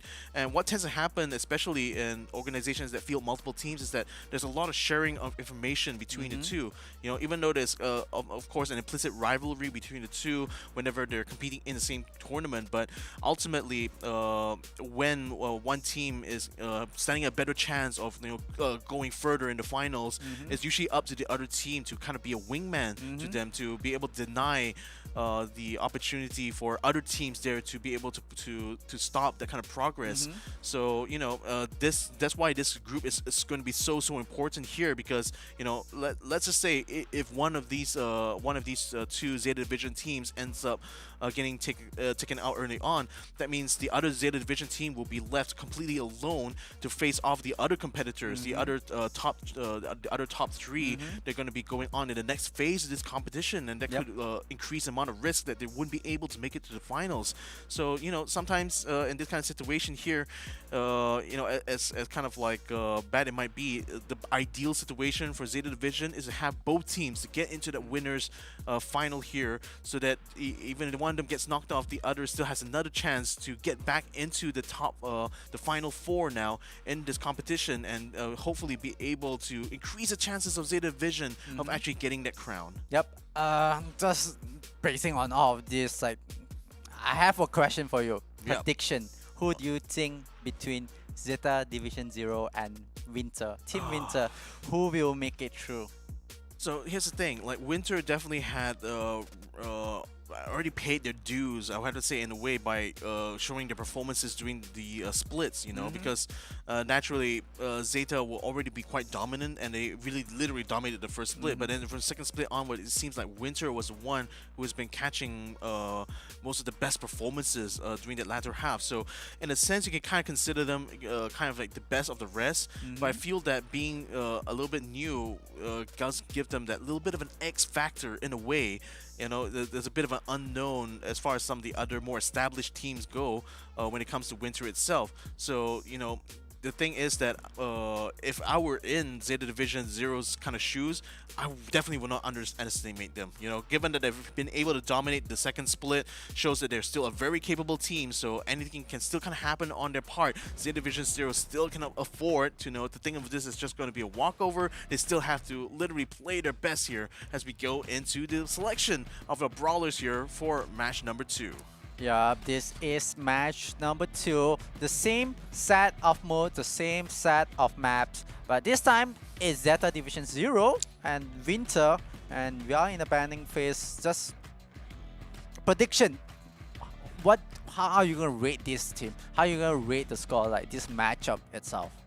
Again, it's gonna be kind of hard to say without actually seeing the two of them fight against each other. But like I said, in terms of like Winter's kind of past performance in the split, I feel they will stand a decent chance of getting a few games off of Zeta Division. It's just that, are they going to be able to go that distance to get to that final map there? Because Fluffy, had some early had an early win in the first round, but that was really down to Zeta Division 1 kind of faltering a little bit. So I think like for Zeta Division 0, definitely would have been kind of watching that, and I think it will fit the theme quite well for how dominant Zeta Division is as a squad to kind of like start dominating for the get-go. So Winter just needs to show from that first match on that they're still going to be a very tough opponent here for Zeta, to show that Zeta cannot let down the guard, cannot let the foot off the proverbial gas at any point in this game. And quite frankly, looking at the bans as well, you know, you can definitely tell that both of these teams, they're just not allowing the very obviously strong brawlers here to be in the pool for the other to select here. So that's the thing. That's why they both took out the Squeak. We saw how strong the Squeak was in our first match here. They took out the Bonnie as well, so there's no worry about her in this particular gem grab situation. So now there's going to be falling back to some of our kind of like common picks coming into this. You know, we've got the Stu, we got the Spike, very mainstays here. We got a Rico and a Max being played here for Zeta Division 0 at this time around, and they're going to be pairing it up with the I can't remember what Hootie Boy's name is, but nevertheless, the thing is that Zeta, both Winter and Zeta, they're just going for some very common meta picks here. So it's going to come down to, I think, the execution from this point on, because no one's going to have the advantage from the draft right now. No one is going to be able to, just basically win based off of the selection of brawlers. I think it's now going to be coming down to pure skill. So I just remember what the name is. It's Leon there, who's going to be paired up together with the Max as well as the Rico. So that's going to ensure that it's going to be kind of a standard brawl game here, I have to say. Yep. I just realized something. I feel like I'm gonna instigate a fight. Because Zeta Division 1, we had a question when we asked who is the better team, and Zeta Division 1 has the confidence to say that they are the better team. But what if Zeta Division 0 win this series? I'm gonna ask them the same question, and they're gonna say that they are the better team. Then we have to see who is the better team. But before that, we have to see who will win. Zeta Division 0 will be playing from the blue side. Meanwhile, Winter will be playing from the red side. This time, it will be a bit of a stalemate. It will still in the early phase. They are trying to keep everyone in check, knowing what's the firepower and seeing what is their opportunity. But Zeta Division 0 does have the gem spawner in hand. They are sitting at 5 gem on hand, 6 now. So Winter, they have to go full on Blizzard to blow on to the side of Zeta Division 0. So the thing is that Stu is using the speed zone there in order to ensure that he's going to be able to grab gem and also have an avenue to escape. Last few times it has been taken out, but the Sandy had been pretty crucial in being able to break through the front line there and cause harassment from the back. This time the Sandy unfortunately has been pushed back now, but in the meantime the Stu had been able to pick up gems all throughout. He now has 10 in hand, so he starts the countdown now. Sandy's going to be able to let out a sandstorm, which keeps her invisible inside that zone there, which makes it kind of hard for Winter to decide to move forward, and unfortunately the Leon gets taken out. So now the gems are completely on the ground here for Winter as they try to desperately get onto the Stu, but Stu still gets the final kill onto Levi. So that pretty much ends this first stage of the map right now. And Zeta Division 0, like I said, if they're going to be able to make a big splash here, it's going to be by dominating this first map itself. Yep, definitely Zeta Division 0. Domination is in their name, as they are the Titan. Can Winter, be the Mikasa, be the Aaron to slay this Titan? We have to figure out. They are coming out strong. They are swinging in hard. This time, Zeta Division 0, they are at the back foot. Does have one, but Levi sitting quite low. He's going to finish her. He survived every single onslaught. But then now it's a 2v1, and the Choppy is going to be the one taken out on the right-hand side, so that might open up an opportunity now to try to gang up onto Stu. He's holding on for dear life, but unfortunately he loses his life and his gems, which are all being stolen by Levi. So now Winter are holding all of the gems that have been collected so far. This is going to be the best position they've been all game long. Now Zeta Division 0, they're going to be losing the Spike once more. Look at the Leon. He's doing so well, flanking in from the right-hand side. It's causing so many problems now to Zeta Division. Now finally, you do get the speed zone down, so there's a bit of an escape avenue there, but look at the shots coming in from left, right, and center, and Stu falls down yet again. Choppy is going to be able to take down the Leon this time. Now he moves forward here to try to counteract this as Winter fails to get the final gem. It spawned just to the side of Zeta Division 0, so Stu is able to pick it up now. But Red Team, they now get the gem. They're going to start a countdown. Stu is going to try to move forward, but he cannot find the gem collector. He needs to try to break the line. He needs to try to keep them contained within the corner now. The Leon still trying to dodge all of the attack right now. Still gets a kill onto the Spike, but they shoot back. They aren't able to take him down. So Winter will take round number 2 of this first map. Wow, Winter, they jump back, they giving a fight. It feels like we have a match between these two teams. Zeta Division Zero, they did not expect the aggression coming out from Winter, because Winter, yeah, sure, the first round they falter a bit. They look like the weaker team, but the new kids in the block telling the old guys, hold on, we just got in the car, got on and start the ignition, and they started it strong, and this time this could be the decider. Still the first man, the first mode itself. Zeta Division Zero does have 4 gem in the back, meanwhile Winter have 0, but they don't have the map control for the side of Winter. Levi still holding on, still strong, but still hold healing. on to the center of the map. The heal is crazy. Yeah, but then unfortunately Levi lost out there as Choppy is able to finally break through. So Zeta Division Zero continues to control the gem spawner now. They've already picked up 6 so far. Winter only has 3 on hand. I think most of those are on the Leon there. Levi, he already attacked from the right. He's going to try to move in from the left this time. He's going to come in front and to confront this dude now as Sandy let off a sandstorm there to try to disguise the rest of Zeta Division Zero as they went onto Leon and successfully take him out. But now the Max is still trying his best now to try to find the Stu from behind here, but he's going to become in competition with Sandy. He does take down Sandy, gets 2 gems on the ground there, and that's going to allow the Stu to move forward, pick up the gems, and try to hide away inside the grass. The timer is still running down. The Leon is still attempting to try to regain his gems, but Choppy is going to be able to pick up all 3 of them. Levi moves in, only get popped up completely immediately there by the Spike and the Sandy. The timer has run now. Zeta Division Zero has taken the point and now are winning the first map. Yeah, Zeta Division Zero picking up the momentum, coming back. That is the first map in hand for the side of Zeta Division Zero. Winter still have a chance. If they go with the same aggression, they might be able to come back, but it's the question, the unstoppable object going against the the unstoppable force going up against the immovable object itself. So who moves, who gives in? That's a question for everyone. That's a question that I'm trying to figure out. Like, can Winter, second round itself, it looks like they are so strong. They are able to control the movement. They are able to read out the game plan from Zeta Division Zero. But meanwhile, in round number 3, they answer back. From the side of Zeta Division Zero, they are able to tell them, okay, you guys gonna play that way. We pull out a different shape. We pull out a different formula to go up against you guys, and we are able to defeat that. And that shows that Zeta Division Zero experience pace.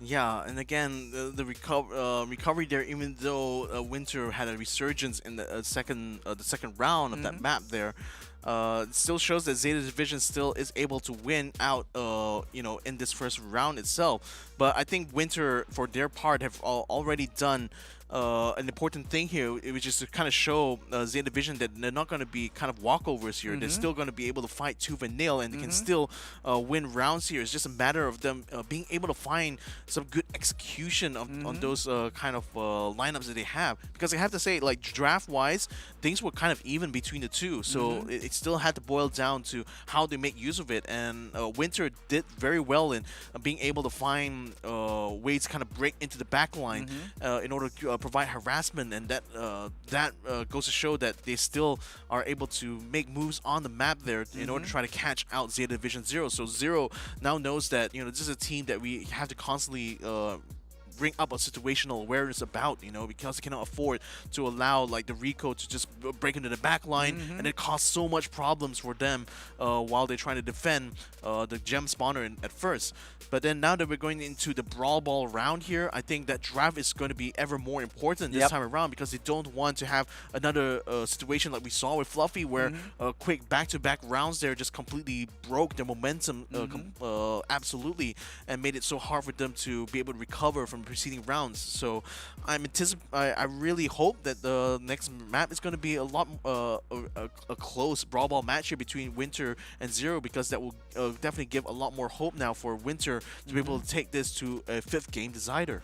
Definitely. I feel like Winter, they have everything in hand to do it, but Zeta Division 0, they are a stronger team. They are like, you know, the wall itself, but at the same time we can't you know, put them at the end where, you know, they can't attack. They are able to bounce back. They have like a whole file full of strategy that they can pull off. Alright, this one doesn't work, out of the book, in with the new one, go with a different game plan, go with a different strategy, and sneaky fields, Brawl Ball. We have seen how fluffy, as you said, the momentum shift, the tempo change, the momentum breaker. Will this be for Zeta Division 0, or can they hold on to the domination that they have over Winter or the new kids in the block? They show that we know how to kick the ball, we know how to hold the ball. Who is the better footballer, especially in Brawl Stars? We have to find out. Winter against Zeta Division 0. They are still picking up the brawlers, but Zeta Division 0 with a very... The multi, I think we talked about the multis before the show. Like, Yeah. it's not... I wouldn't rate multis rate B grade or A grade, like how previous few meta spec, like he's so strong. But right now it's like he sits on the baseline of C, grade C and grade D. Like he's able to do it, but then it feels like underwhelming. This brawl is The thing quite is, underwhelming. yeah, the thing is, Mortis needs to be paired with a brawler is going to be able to support him quite well. I think the more successful kind of lineups I've seen has been Mortis paired with a Byron, because while Mortis has a lot of mobility, he doesn't really have a strong health pool to begin with. So having a Byron together allows him to receive heals while he is able to push aggressively. But now that Byron's being kind of nerfed, and especially in the Brawl Ball round, you don't necessarily want to allow brawlers through that are able to move across the map very rapidly. But the thing that kind of surprises me in this draft is that they did have the foresight to ban out the Janet, but it didn't ban out the Bonnie. So that's going to allow Winter now to take the Ems and the Bonnie together, and I think that might be a slightly stronger lineup than what we might have on Zeta Division 0's side. Because even though the Sandy had been a very good pick, but it's often a very sneaky kind of like play that she has to kind of play using the Sandstorm. And that really boils down to whether or not the Byron and Surge are still going to be able to play. So, oh my goodness, you know, Ems is already so good at area denial on her own, and the slow and the poison damage still plays a huge part. But Squeak has been so strong in this meta so far, and Winter has just been able to pick that up. So might have been a little bit of a misstep here from Zeta Division 0 from not banning out the Squeak at all here. Man, this is going to be quite interesting here, because I would say draft-wise, Winter may have a good opportunity here if they can actually play the cards right. But, you know, the thing I worry about them, especially after that first map, is the execution sometimes doesn't seem to have worked out well for Winter in the past. Nevertheless, though, ladies and gentlemen, let's go ahead and jump into this Brawl Ball map here on Sneaky Fields. The grass is really tall, it's really thick, and it's making it quite difficult for Winter to be able to spot them inside the ground. But nevertheless, though, the Byron and the Surge continue to try to hold the line, but then they have to watch out for Bonnie, though, because once she gets a super, that means she's going to be able to move up forward. And then speaking moving forward, Choppy is going to be able to bring the ball straight up. They need to try to take it on his Squeak, but look at the amount of spam he's able to do there. Unfortunately, he does get taken down, but the Surge does come out just in the nick of time now, but now gets completely plastered by the Squeak here, and gets taken out as soon as he got out of the goal zone. Now, the Sandy is going to try to get him in front there, trying to get onto the ball and trying to charge a super, but look at the Bonnie, jumps in straight away, picks up the ball, comes in from the side there, has it completely wide open, shoots it, and scores for Zeta Division 0. Yeah, that's a cheeky one coming from the side for Bonnie, but Zeta Division 0, they are playing for the blue side, meanwhile Winter will be playing for the red side. Oh, that's a good one to take down the Squeak, but you do lose one, that's a trade-off, but Levi sitting quite low, he has to be careful, it will be taken down, but Chape Levi has to back off. Meanwhile, we do see the Bonnie will hold hold on to the possession. They will try to reset their brawlers. Same time, the Squeak is back in the game. What will they do? Meanwhile, for the side of Winter, they do have all 3 brawlers in hand. Choppy joining in again. The ball is still in a neutral position. It is slightly in favor for the side of Zeta Division 1, but here comes the aggression, here comes the attack. Can the Squeak hold on? He will try his best to hold. It's trying! But Levi will score. That's the equalizer. We could be seeing overtime, 35 seconds left on the clock. This is a time for Zeta Division to put on the aggression by Winter as well as amp out the aggression. Chappie will be taken down. Meanwhile, the aggression is still coming on. The Squeak will be able to zone out some of the brawlers from the side of Winter, but the ball is still in neutral. They might be forcing this to overtime so that the field is clear out. That's a good corner clearance. No, the surge. Levi, oh no!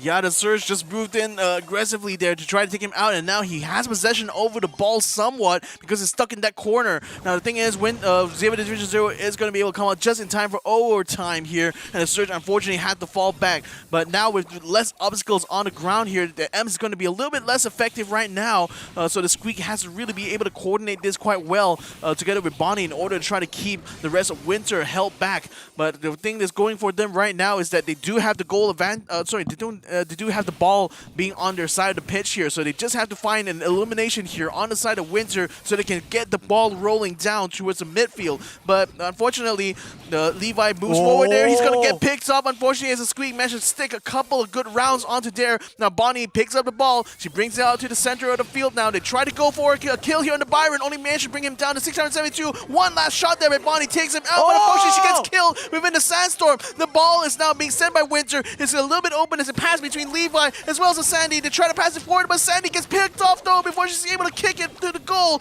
And now the time is going to be running out here, and it's going to be all over. It is a 1-for-1 tie between Zeta Division 0 and Winter. Yeah, a tie coming out, especially after overtime. Looks like Zeta Division 0, they have the, hands full. The new kids in the block came to play, and we can see it is going to be an intense one as Winter. They will try their best. There is a good one trade from the side of Winter. Meanwhile, Zeta Division 0 does have the ball in hand. They do have it in their advantage. Slight advantage, I would say, but not a big one. Has to be a bit more careful as Winter. They are back. Oh, that's a good pick-off.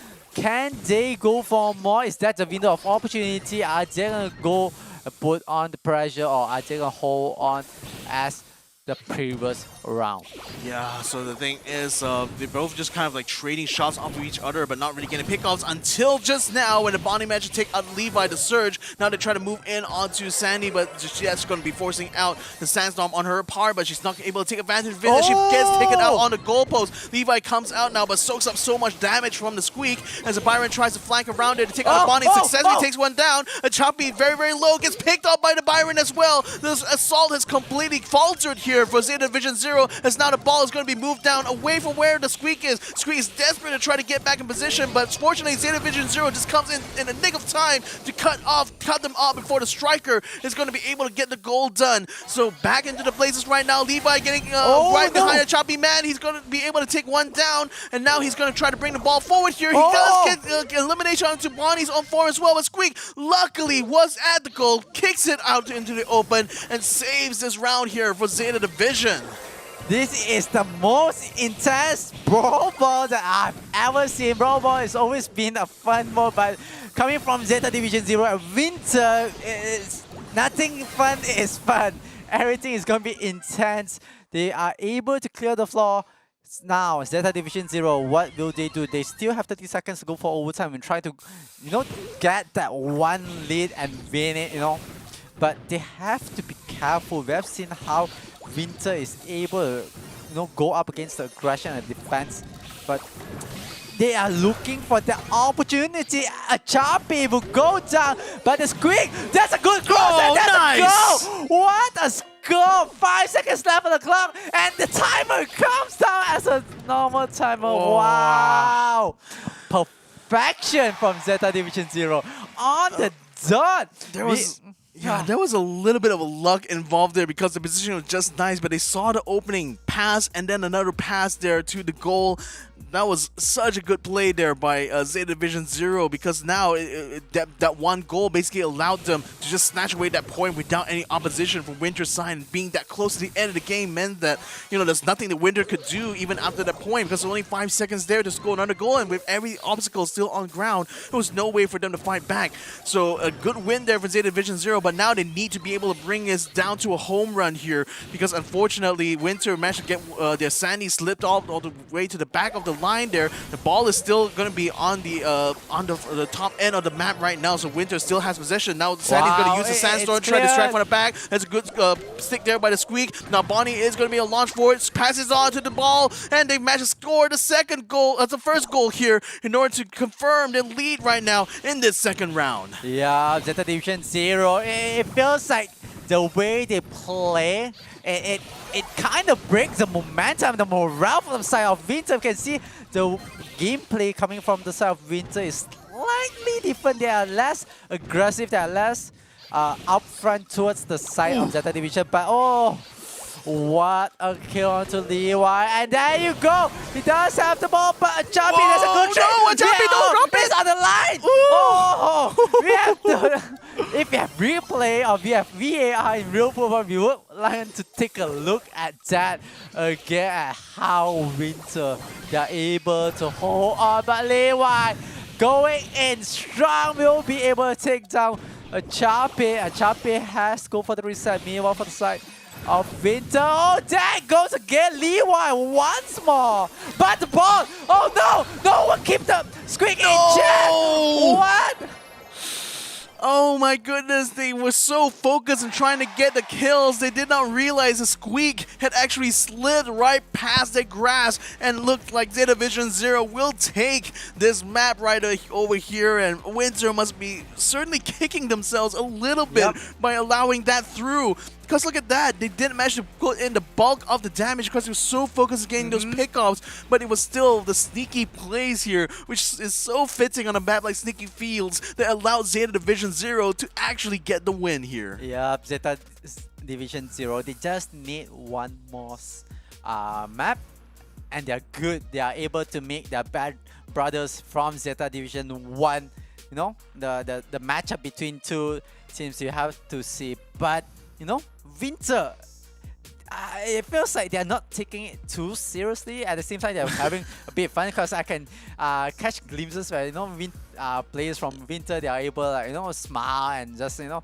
laugh about it. Alright, they scored a goal, that was quite good. But is it just because Zeta Division Zero, the experience under the belt, you know, all that they have under them, you know, is bring onto the table right now? That and Winter, they're trying to figure a way to go. I think it's also the fact that, you know, there's still a kind of a safety net. Even if Winter loses the match, they still have another chance tomorrow when they go up against Fluffy. So they know that no matter what, they will still be able to come back to play, and they will still have another opportunity to try to get into the top 2 for their own group. So really, this is just going to be their opportunity to test out some of their skills and strategies and try to compare it against what Zeta Division Zero does. And it also becomes, conversely, especially for a team that's been around for not too long as Winter has, you know, being up against a more experienced team, sometimes there's a lot of learning you can have even when you lose matches like this. So I think like they're going to realize very quickly that when it comes to Brawl Ball, the priorities will always has to be on the ball, not necessarily on getting the kills on the brawlers, even though that is important. You know, you do want to have that man advantage so you can quickly make quick progress, but sometimes you just, with a team that's strong, you have to kind of chip away at things here in order for them to have a much more stronger opportunity to set up those goals. Nevertheless, though, ladies and gentlemen, we're going to be making the draft picks now for Boom Canyon, and Winter firing off the first shot here by picking up an Eve here. This is going to be kind of interesting because there have been a little bit of a change here to how Eve's star power works right now. Specifically, her Happy Surprise star power doesn't quite allow that much spamming of her hatchling eggs, which I often find to be kind of a problem in pub matches here. here.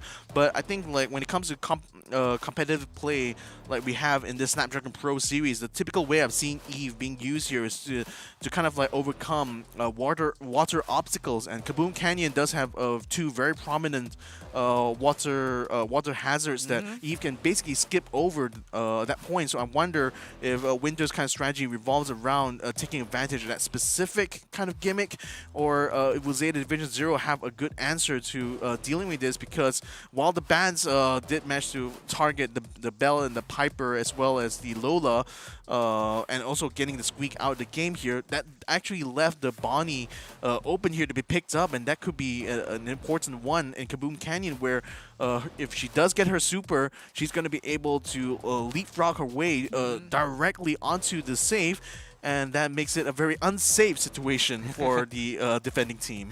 Yeah, I kind of like the brawlers on the side of Winter. It's much more aggressive. It's much more aggressive when they pick up the Crow. I said, they know. Alright, the last map we went for the brawlers. You know, we set our eye focus on the brawlers for the side of Winter. You know, they have their eyesight, and then you know they let the go in. But this time we have an objective. Just jump to the back line, Hail Mary, put all the damage, because damage output is there, mobility is there for the side of Winter, and Zeta Division Zero. They have to recognize this. They have to address this. Are they gonna play defensive and defend this, or are they gonna go with the same aggression? But the draft, the lineup, the composition from the side of Zeta Division Zero doesn't really show the aggression as much as Winter. Well, it doesn't necessarily so, but then Zeta Division does have a cheese possible here in the form of the Nani, so they're going to be using that to consistently pressure Winter's save here, which may actually put a bit of a damper actually onto their like aggressive lineup, because it's going to make it harder for them to just focus on attack, because they have to watch out for whenever Nani gets her super. That means that they're going to be very exposed and very vulnerable at that point if she's able to get past their front line, because you know, even though the Colette and the Crow are quite fast, they're still not quite able to get back on the line once they've already used up those supers. Now the thing is, for the moment though, they're just keeping it very tight and civil here. The Eve unfortunately will get picked off though. It's not able to use a super, but they do get a trade in for the Byron. Now they try to use the homing missile, and actually it gets past the line, completely bypasses Zeta Division Zero over here, and looks like they really weren't able to just counteract that at all. I didn't quite see if the Nani was able to capitalize too much on it though, but look at that, the save is actually taking a bit of damage there, so I wonder if they just basically not really focus on that too much and just consistently trying to keep the pressure on the front here. Colette is going to get caught up in a little bit of a trouble here, but look at that, the Bonnie is going to get picked off by the Crow instead, and now that's going to allow the Bonnie to continue to stay up in front. Now Bonnie moves in onto the Byron there, keeps his health low. That's going to allow the Colette to be able to collect some damage onto the save right now. Achapi is going to jump right in front there, puts in his damage there to put it down to 50%. Does finally Achapi gets taken down. Eve is able to defend in the back line in the meantime though, in order to take out the Nani, but not before he's able to take the save down to 77%. So finally, I think Zeta Division Zero is going to be able to get things under control now. But with Achapi continuing to move forward here, keeping the aggression going, they just have to keep an eye out for that Nani, because again, those kind of cheese strats can prove to be a big detriment to the side of Winter. But for now, Winter is the one lagging slightly behind, but they had to watch out for Bonnie. Bonnie has already used her super to get herself all the way to the back line now, putting pressure onto Achapi to ensure the Crow isn't going to be able to keep defending there. But look at that, they just go straight onto the save, pops it completely, and Winter unfortunately loses this first round. Yeah, Winter, they dropped the ball. But I just realized it's actually Zeta Division Zero. They were playing the hyper aggression lineup. They had the Crow. They had everything to throw onto the side of Winter. And Winter, now the question is reversed. It's like how are they gonna, you know, address this hyper aggressive lineup from Zeta Division Zero? Are they gonna,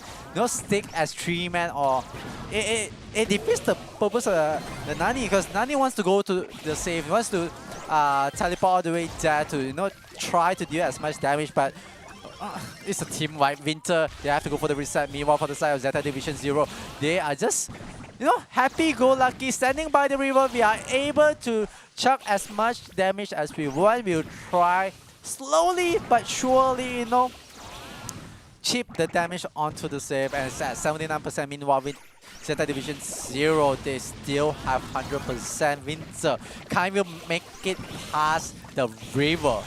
Yeah, this is really, really tough here for Winter, but finally they're going to be able to make a little bit of a breakthrough here thanks to Bonnie coming in, but unfortunately Choppy takes her out. Levi now just moves forward there to put a little bit of chip damage onto the save, but the thing is that Winter's own save is at 69%, so they can't really afford to be too aggressive at this point. Trade outs there, Byron forward to Crow.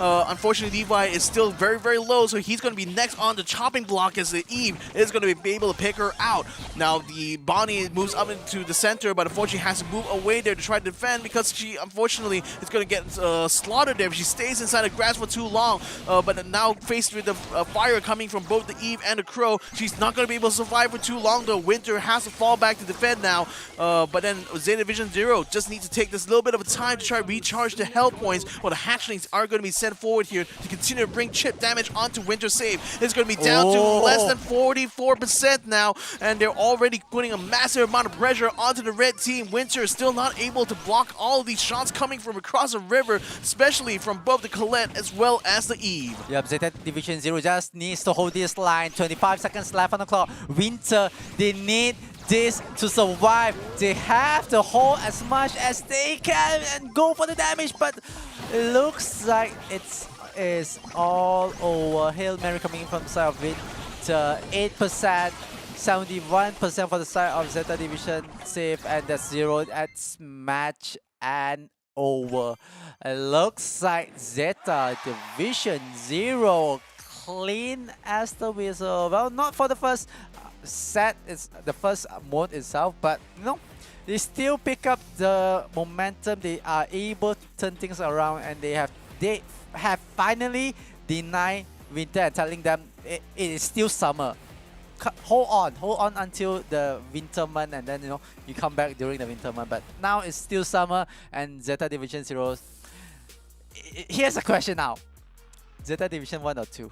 Sorry, Zeta Division 1 or 0? My bad. Oh my goodness. I mean, again, if you just go by scores alone, it might seem that Zeta Division 0 is a stronger team, but I do have to say that Winter was putting up a much stronger fight because a lot of these maps just end up being dragged much longer. Yep. Particularly the Brawl Ball round was one where Winter kind of was able to shine a little bit more by really being able to maintain such good control over the map for extended periods of time, especially with Zeta Division 0 being that aggressive. So you still have to give some credit to them. It's just unfortunate for them that they got knocked down 3 games in a row. But that's kind of what happens in this Snapdragon Pro series, brought to you by Snapdragon Elite Gaming, when winning matters. And also shout out to our second sponsor, which is Monster Energy, unleashing the beast. Check them out over at www.monsterenergy.com/gaming. And last but not least, don't forget to join in our Discord here, because that's where all the conversation really is happening for the Snapdragon Pro series. So go ahead and jump in on the convos by going onto discord.gg/Snapdragon Pro series. So at the moment now, I mean, again, for Zeta Division 0 here, they're just still showing that confidence and that dominance there. I mean, they didn't drop a single game. Yep.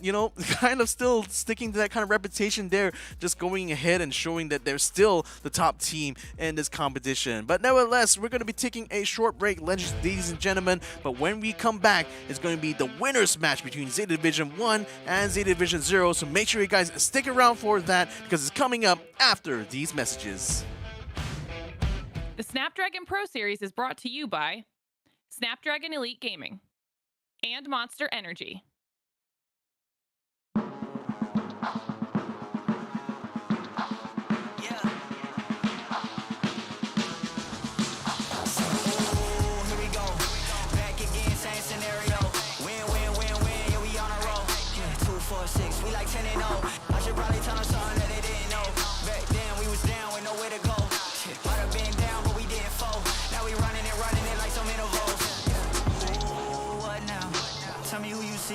Straight up like, wait, who us now? What you gonna do when we pull up on you like Ooh, touchdown. You already know what it is when I come through you. Ooh, shut down. Say, ooh, shut down. Say, ooh, what now? Tell me who you see when you look straight up. Like, wait, ooh, us now. What you gon' do when we pull up on you? Like, ooh, touchdown. You already know what it is when we come through you. Ooh, shut down. Say, ooh, shut down. Say, ooh, give me that crown. I need that now, right now. Ooh, don't make a sound. This is my time. You hear the crowd. Yeah. We need that rain. Me and my team. Deja vu. This here a dream. We done all seen 100 times over back when we was just teens. Now we going dumb. Told them we the one. They would count us out. Now we counting up the funds. Now without a doubt, they be throwing other ones. Like they was always rapping. I believe them if you want. Now they showing up. Came with a dub. It is what it is. It isn't what it was. They all love to hate when it don't work out. Tell you that they always been down when it does. Look. Say, ooh, what now? Tell me who you see when you look straight up. Like, wait, who? Us now. What you gon' do when we pull up on you? Like, ooh, touchdown. You already know what it is when we come through you. Ooh, shut down. Say, ooh, shut down. Say, ooh, what now? Tell me who you see when you look straight up. Like, wait, ooh, us now. What you gon' do when we pull up on you? Like, ooh, touchdown. You already know what it is when we come through you. Ooh, shut down. Say, ooh, shut down. Say, ooh.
Welcome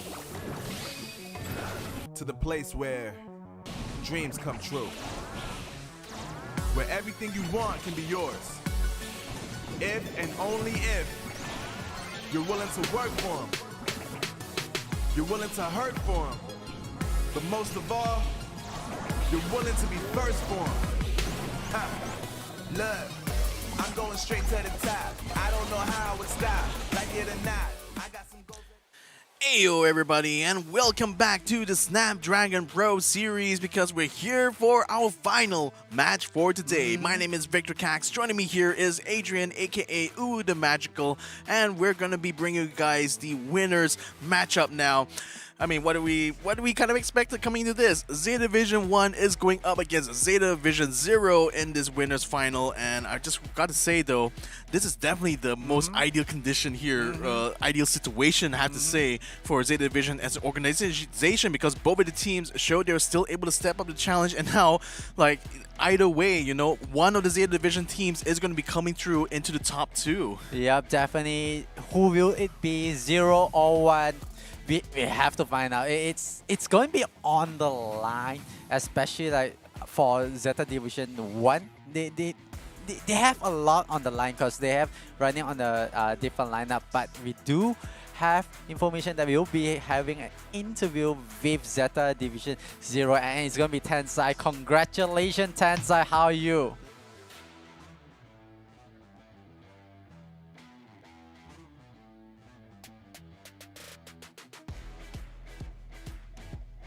ありがとうございます。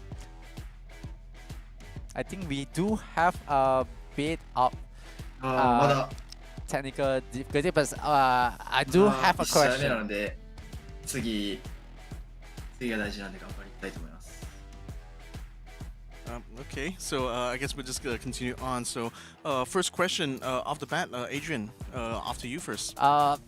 Same question to Zeta Division 1. I'm gonna ask back to Zeta Division 0. Who is the better team, Zeta Division 1 or Zeta Division 0? はい、これはゼータディビジョン1の方々にも聞いた質問なんですけれども、ゼータディビジョン1と0どちらの方が強いチームでしょうか？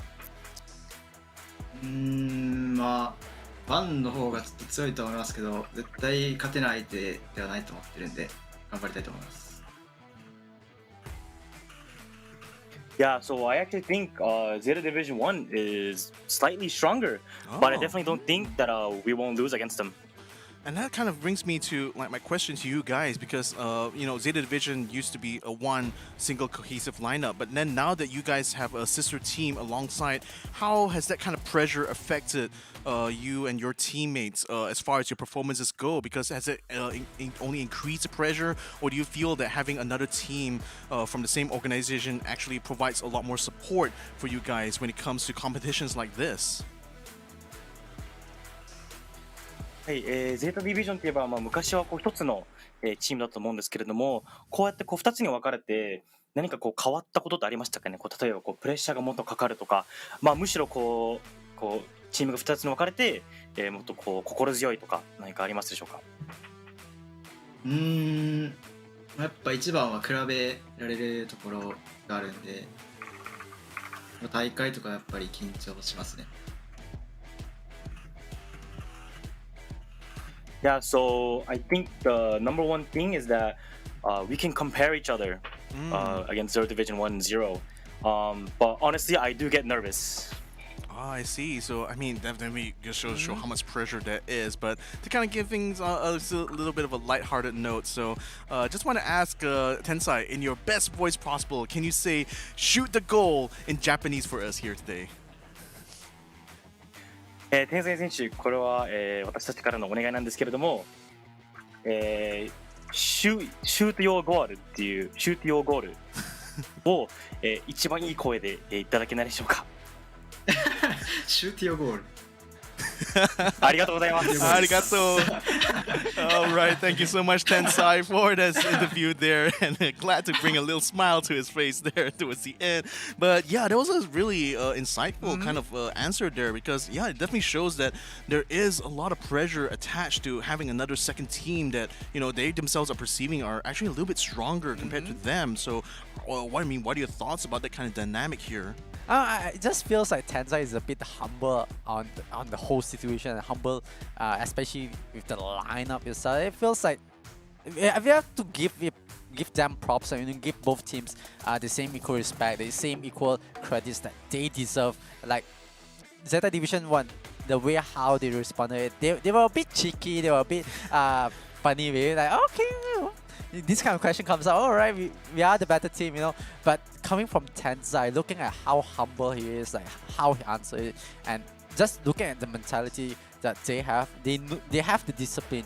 They know that, all right, I don't compare them to be better, but I have to make sure that I am good enough to be on the same level. Sometimes, just thinking about other people, you tend to forget about yourself. And Zeta Division 1, Kenji, Sita Tampo, Moya Goku, this is the lineup that Zeta Division 0 said they are stronger. Yeah. Is it real? Is it facts? No. We have to figure it out now. I mean, this goes to show that how much that comparison really works with them, right? Because by having another team that they perceive as stronger than them, it just gives them so much more room to improve on their end. And we're literally talking about two members of the main lineup that have been so dominant for Zeta Division in the early preceding years. So, I mean, right now, this is really going to be a good test here between the two teams, because they're going to be going up literally head to head against each other. So it should be kind of like no doubts by this point who's going to be the stronger of the two teams.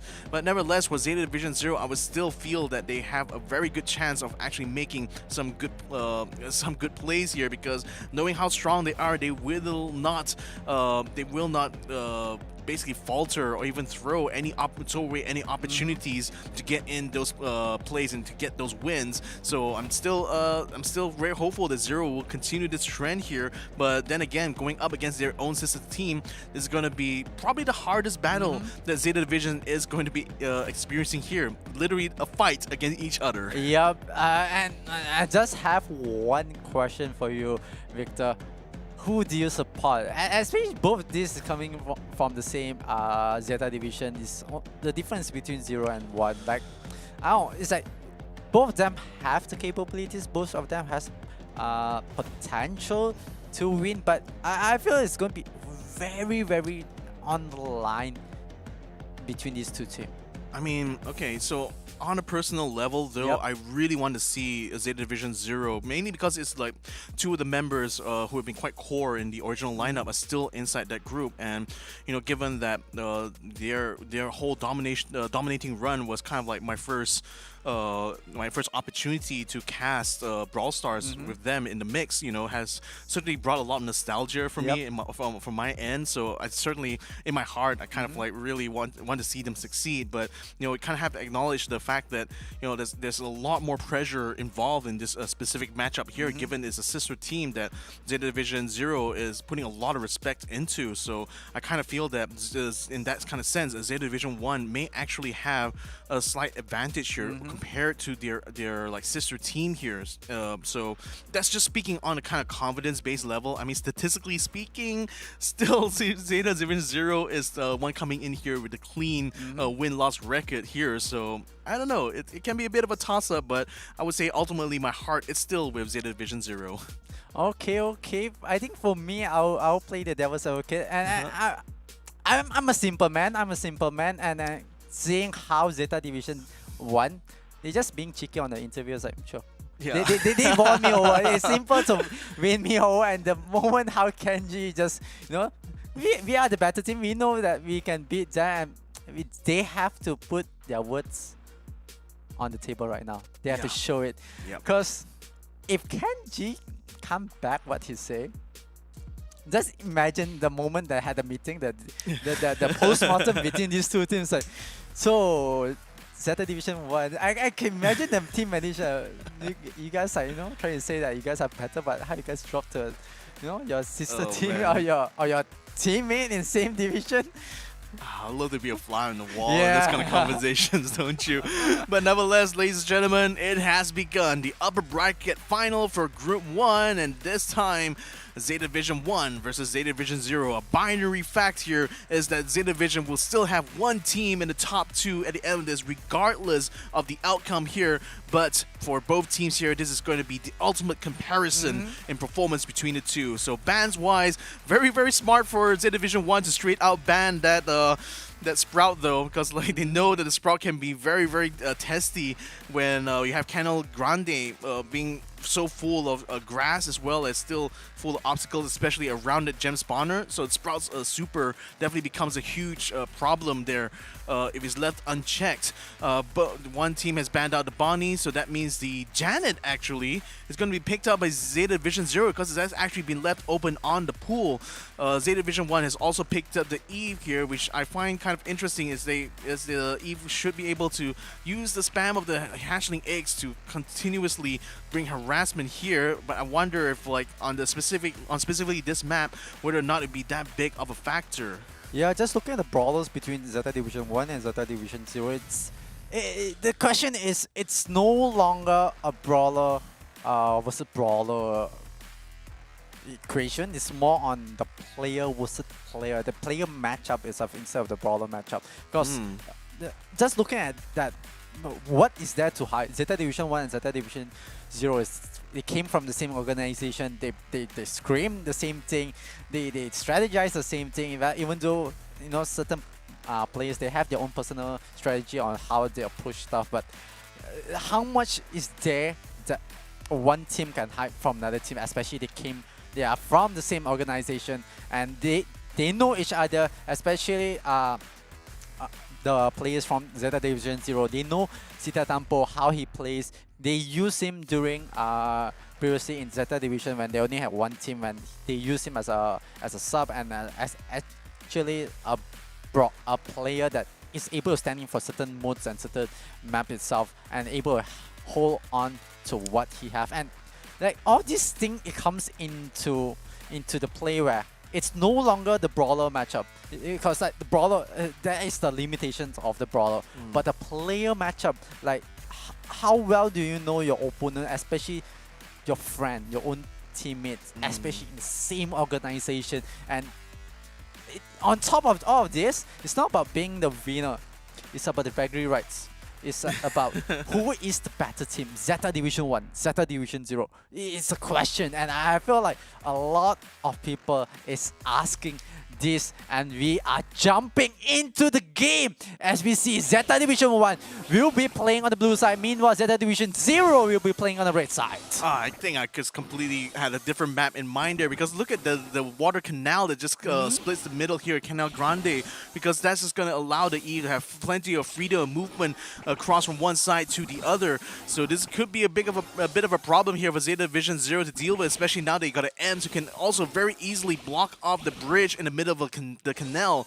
So Kenji, though, he's going to be playing more of the damage dealer here, and his spread shot is certainly making it quite hard for the Byron or the Sandy to be able to make any progress on their end. So in the meantime, though, the Bounty Stars are still favoring Zeta Division 1 at this point. They still are keeping they're keeping one member, that Choppy, completely held at the back. The Janet now finally gets her super, so she's going to be launching those bombs onto the top of them and regroup to the rest of her team there. But that's the cue there for Ems to be able to put out her kind of like a toxic zone there in order to prevent the rest of Zeta Division 0 from moving in. So it's still ending up becoming a severe stalemate though. Moya Goku unfortunately got stunned a little bit, almost took a lot of damage, but managed to jump out of the way just in the nick of time. But unfortunately, her hatchling egg has been taken out. Yeah, Zeta Division 1 sitting on the left side, meanwhile Zeta Division 0 sitting on the right side. It's so odd to see a game that goes left to right instead of top to bottom. We have been so numb to that. But Kenji! That's the first blood. And here goes a Choppy hailing in, but it will not be in favor as Byron goes down. They have to reset to that.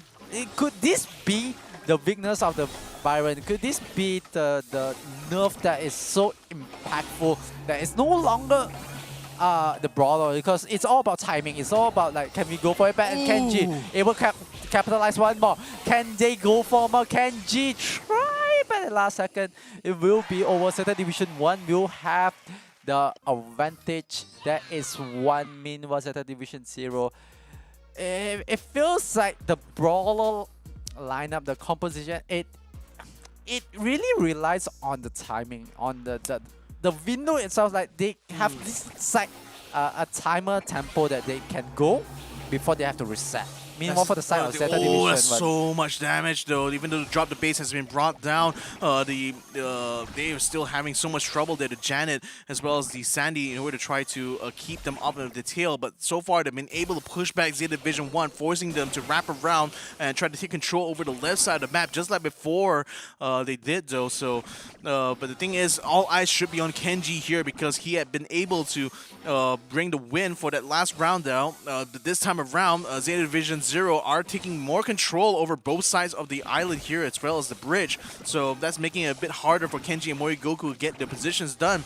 And we see the Tampo taking so much damage now is going to try to get some healing here after regrouping together with Kenji, while Morigoku continues to try to harass on the right-hand side of the map. But now Zeta Tampo and Kenji wants to try to knock off the rest of Zeta Division 0 from the center of the map, and they still have to aim down the Byron, who is consistently being a thorn on their side because literally he's keeping the healing and support for both the Janet and the Sandy so much that it's making it hard for Zeta Division 1 to actually overtake the round.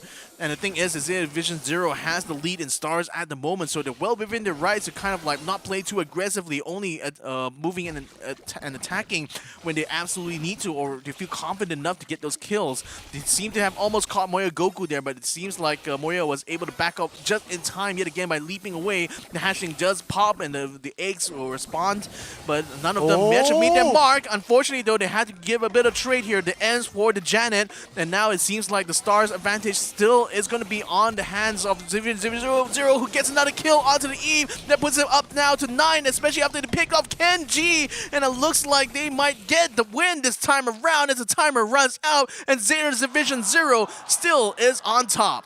yeah, Zeta Division 0 tie things off. Meanwhile, Zeta Division 1, let's do their best to hold on. But look, just looking at the gameplay itself on the second round, so it's slightly different. We can see it's like more domination coming from Zeta Division 0. They were able to control the map, control the canals, control the walkway itself. It forces Zeta Division 1 to fall back, but Saita Tampo will be able to catch the first blood. They do have the blue stars in hand, and this is the time that Zeta Division 0, they have to pick up the pace. They have to, you know, claw themselves up. But Zeta Division 1, they can just hang back, hold the tempo, hold the line.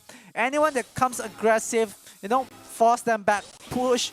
They can go for the poke game and just poke and just make sure that none of the brawlers from the side of Zeta Division 0 cross at all or get an advantage at flanking. Yeah, so the thing is going to be left versus right once more. Zeta Division 1 on the left and Zeta Division 0 on the right. The thing is they want to try to get this supers charged up quickly though, because for Zero's part especially, they have 0 stars now to Zeta Division 1's 3. And the fact is that I can see why the Eve is such an important pick here on this map, because she basically will have the fastest path going towards the bounty star. But it looks like now Sandy is going to get picked off here, which is only going to compound the issue here for Zeta Division 0. Even although they were able to clear out the center of the map now, the advantage is still very firmly in the hands of their sister team as Hashlings now makes their way towards both the Sandy and the Byron. Fortunately, Byron and Sandy were able to clear it out just in the nick of time, and now they try to flip it around, get the kill done on the Kenji. 2 stars so far. Can they find some more though? Moya Goku moves up now to try to regain some control, aims in for Chabi-san, but now she gets the super done. Just try to spread the love around there with those bombs, but none of them really meets their mark. Now jumping in there, unfortunately, is Sandy. She gets caught by Kenji's Genie, and now she's going to contribute more stars now to Zeta Division 1. They are 9 stars up. They have the blue star as well. This is total domination here for ZD1. Yeah, Zeta Division 1, much more domination in the third time, and they will be able to pick up the first mode and the first map in hand. Meanwhile, Zeta Division 0, it feels like they try to force they try to force the win, they try to force the equation, they try to force something out from the side of Zeta Division 1, and Zeta Division 1, it feels like the number 1 got themselves the first point on the map. And definitely Zeta Division 0, they have a lot to do, they have to climb a lot. And I was just thinking, just looking at when we play from side to side, on left to right, compared to top to bottom, it might be a slight mechanical to that. It's advantage for the left side because the moment that you have your thumb on your movement button on your left, you're basically on top of your own brawler. Meanwhile, you can just attack on your right, and you're able to have a clear view of your enemy. But Yeah. when you're on the right side doing it towards the left, your left thumb on the movement is actually slightly blocking the position of the brawlers, and it gives a slight advantage. All these small details, it feels like it's the win or break. It's whoever wins or whoever loses. Because the moment when you see when Zeta Division 0 was on the left side, when on the second round itself, they were a bit more dominant. The way how they play, they were pushing down. They are able to see the brawler side from the Zeta Division 0, and they are able to do more of a hook, more of the poke, and try to deal damage out. And I feel like the small details from that, it slightly changes how the whole game is, especially on Cannon Grande. Yeah, that's actually quite an interesting point because, you know, especially this is only true if you're playing on a phone, for example, where the screen real estate is a lot smaller. I think this becomes a less of an issue if you're playing on a tablet, for example, because you do have the ability to also reposition your control groups as well, so that can also help with the lack of visibility if that does become an issue. But yeah, it will be quite interesting to actually see statistically who tends to win fights a lot more. You know, teams who decide to concentrate on the left side of the Grande or on the right side of the Grande. Yeah, this will be certainly something worth investigating, I guess, in the future though. But we're going to be going on to our next map now, coming into this, and I have to say Zeta Division 1 certainly has fired a very strong first shot now to Zeta Division 0, which you know, frankly, just really speaks to the level of confidence they have, because you know, I can imagine that especially even when the draft speaking of the draft as well, right, because I don't know whether Janet is really a good pick in this kind of situation, because it feels like her super is very easily dodged in a lot of fight situations here. So I kind of feel that she only can really come in her own in very specific contexts, not necessarily on a map like Cano Grande maybe, but maybe things might change around here as we enter our second map, which is going to be Split. This is going to be a hot zone map, so you know that you still need to be able to ban out the Sprout here, because Split naturally does have a wall in between. It does naturally have a lot of grass in between that splits the two hot zones, and it's been known for for favoring a lot of Sprout players to literally take advantage of the grass to try to block off entrances though. But another very important ban I think that Zeta Division 0 has really done here is take out the Squeak as well. So they're just really focusing on limiting the amount of area denial, like brawlers that are able to provide area denial here. So Zeta Division 1 is going to be forced here to pick up the Rico. It's literally the only option they have left here in order to try to kind of like build some, have some defense around the chokeholds here. So in the meantime, Zeta Division 0 picks up a Stu. I think that's going to be a pretty sensible decision, given that they need to have one brawler that's going to be able to provide, that's able to quickly dash around and have a lot of movement speeds, particularly if they will carry the speed zone gadget. Then the Stu will be a lot more impactful as a support here. Nevertheless, though, it looks like Zeta Division 1 still going for that Janet, and I just wonder, what are your thoughts, though, about this specific brawler? Because, again, like, I kind of feel that when she has the super, granted, it does cover a large enough area that, you know, it can become quite viable in situations where the brawlers will be a little bit more static, but I kind of feel like on dynamic situations like what tends to happen in hot zones here, maybe the Janet might be a little bit more effective in this map here, do you think? Yeah, I totally agree with you that the Janet will be much more effective, especially on Split itself, the way how the whole Split is, and the mobility of Janet is able to do what she can. But it feels like Zeta Division 1, they have a plan in hand, but they have to address, you know, Zeta Division 0, the way how they approach this, because dropping one round is fine, but dropping one whole map and one whole mode, it kind of gives you a burning sensation side, cause like especially both of you coming from the same organization, it's like the bragging rights, like in the end of the day, it's more of a player perspective where the ego comes in play. It's like, how did I lose a game to him? How do I drop the ball to him? How do I pick up myself, calm down, forget about the previous one, set a goal straight for the next objective, which is to win split, especially on hot zone, and go on and make a comeback. Because Zeta Division 0, everything is on for them. And Zeta Division 1 will be sitting on the blue side. Meanwhile, Zeta Division 0 will be on the red side. This is going to be split.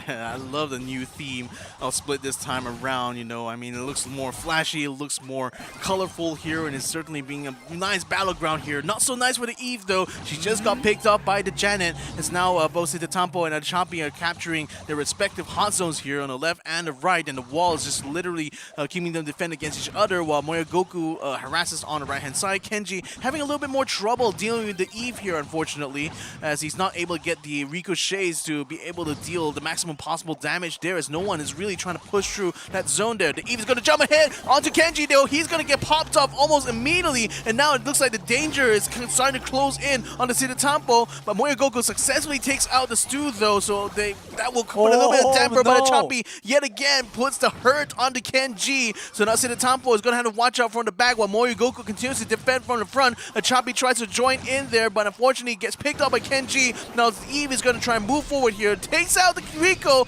and still is able to dodge away, while Sitatampo uses her super in order to get onto the hot zone on the left-hand side, but really very quickly gets pushed off there by Achapi. Yeah, Sitatampo has to be careful with that. Moyogoku pays for his life on still, but Kenji will go for the trade. Sitatampo will be able to take down Achapi, and they can focus on the Eve on the left side if they want to, but they are going to defend this. Kenji and Moyogoku will stop the advancement of Zeta Division 0, but we are sitting at a tie. They break the block, but there it goes. Janet will be able to move around, but will she survive? Moyogoku comes in for the help. They will be able to take down the Stu. Oh, that's a good one, and that opens up the zone itself to the side of Zeta Division 1, and I'm not sure why Stu break the barrier so that it can go to Sitatampo, but then it opens up the opportunity for Zeta Division 1 to capitalize. And it, of course, will shorten the amount of time taken to come up from spawn to defend the hot zone, which can be quite important when you're trading kills like this. So the thing is that Zeta Division 1 still has the advantage in points right now. Janet's going to be letting off another series of love bombs around right now to try to get on top of Surge, but only 1 or 2 of those actually hit. Now Sitatampo is very low and very much in danger, while Kenji and Moyogoku continue to try to capture the hot zone. They complete the capture completely, while the Janet kept things kind of distracted on the front there. So it looks like Zeta Division 1 picks up this first round. Yeah, and definitely to answer the question, the Janet, the previous map was not that effective. This time you can see the effectiveness of the Janet is much more useful, especially Zeta Division 1, how they capitalize and how they are approaching this. This is what they want to do, but aggression from side of Zeta Division 0, I'm not sure why they are forcing certain fights when the brawlers are not ready. The brawlers are not in position to go for the aggression, and it feels like the communication breaks down. Whenever like this kind of communication breaks down, like you kind of expect the in-game leader to step up and say like, "Hey, stop! Okay, let's compose, let's reset, let's play with the same tempo." Eve almost gets picked off there as Moyogoku moves in from the back line, while the Stu attempts to try to fight in front there, keeping this a 2v2 right now on the hot zone. Unfortunately, Eve is going to be forced to be flushed out there, while the Stu still having so much trouble to try to pick up the Janet of Kenji. Both of them are just trading health off each other at this point right now, while Moyogoku continues to try to keep the capture going, while Choppy does the same on the other side.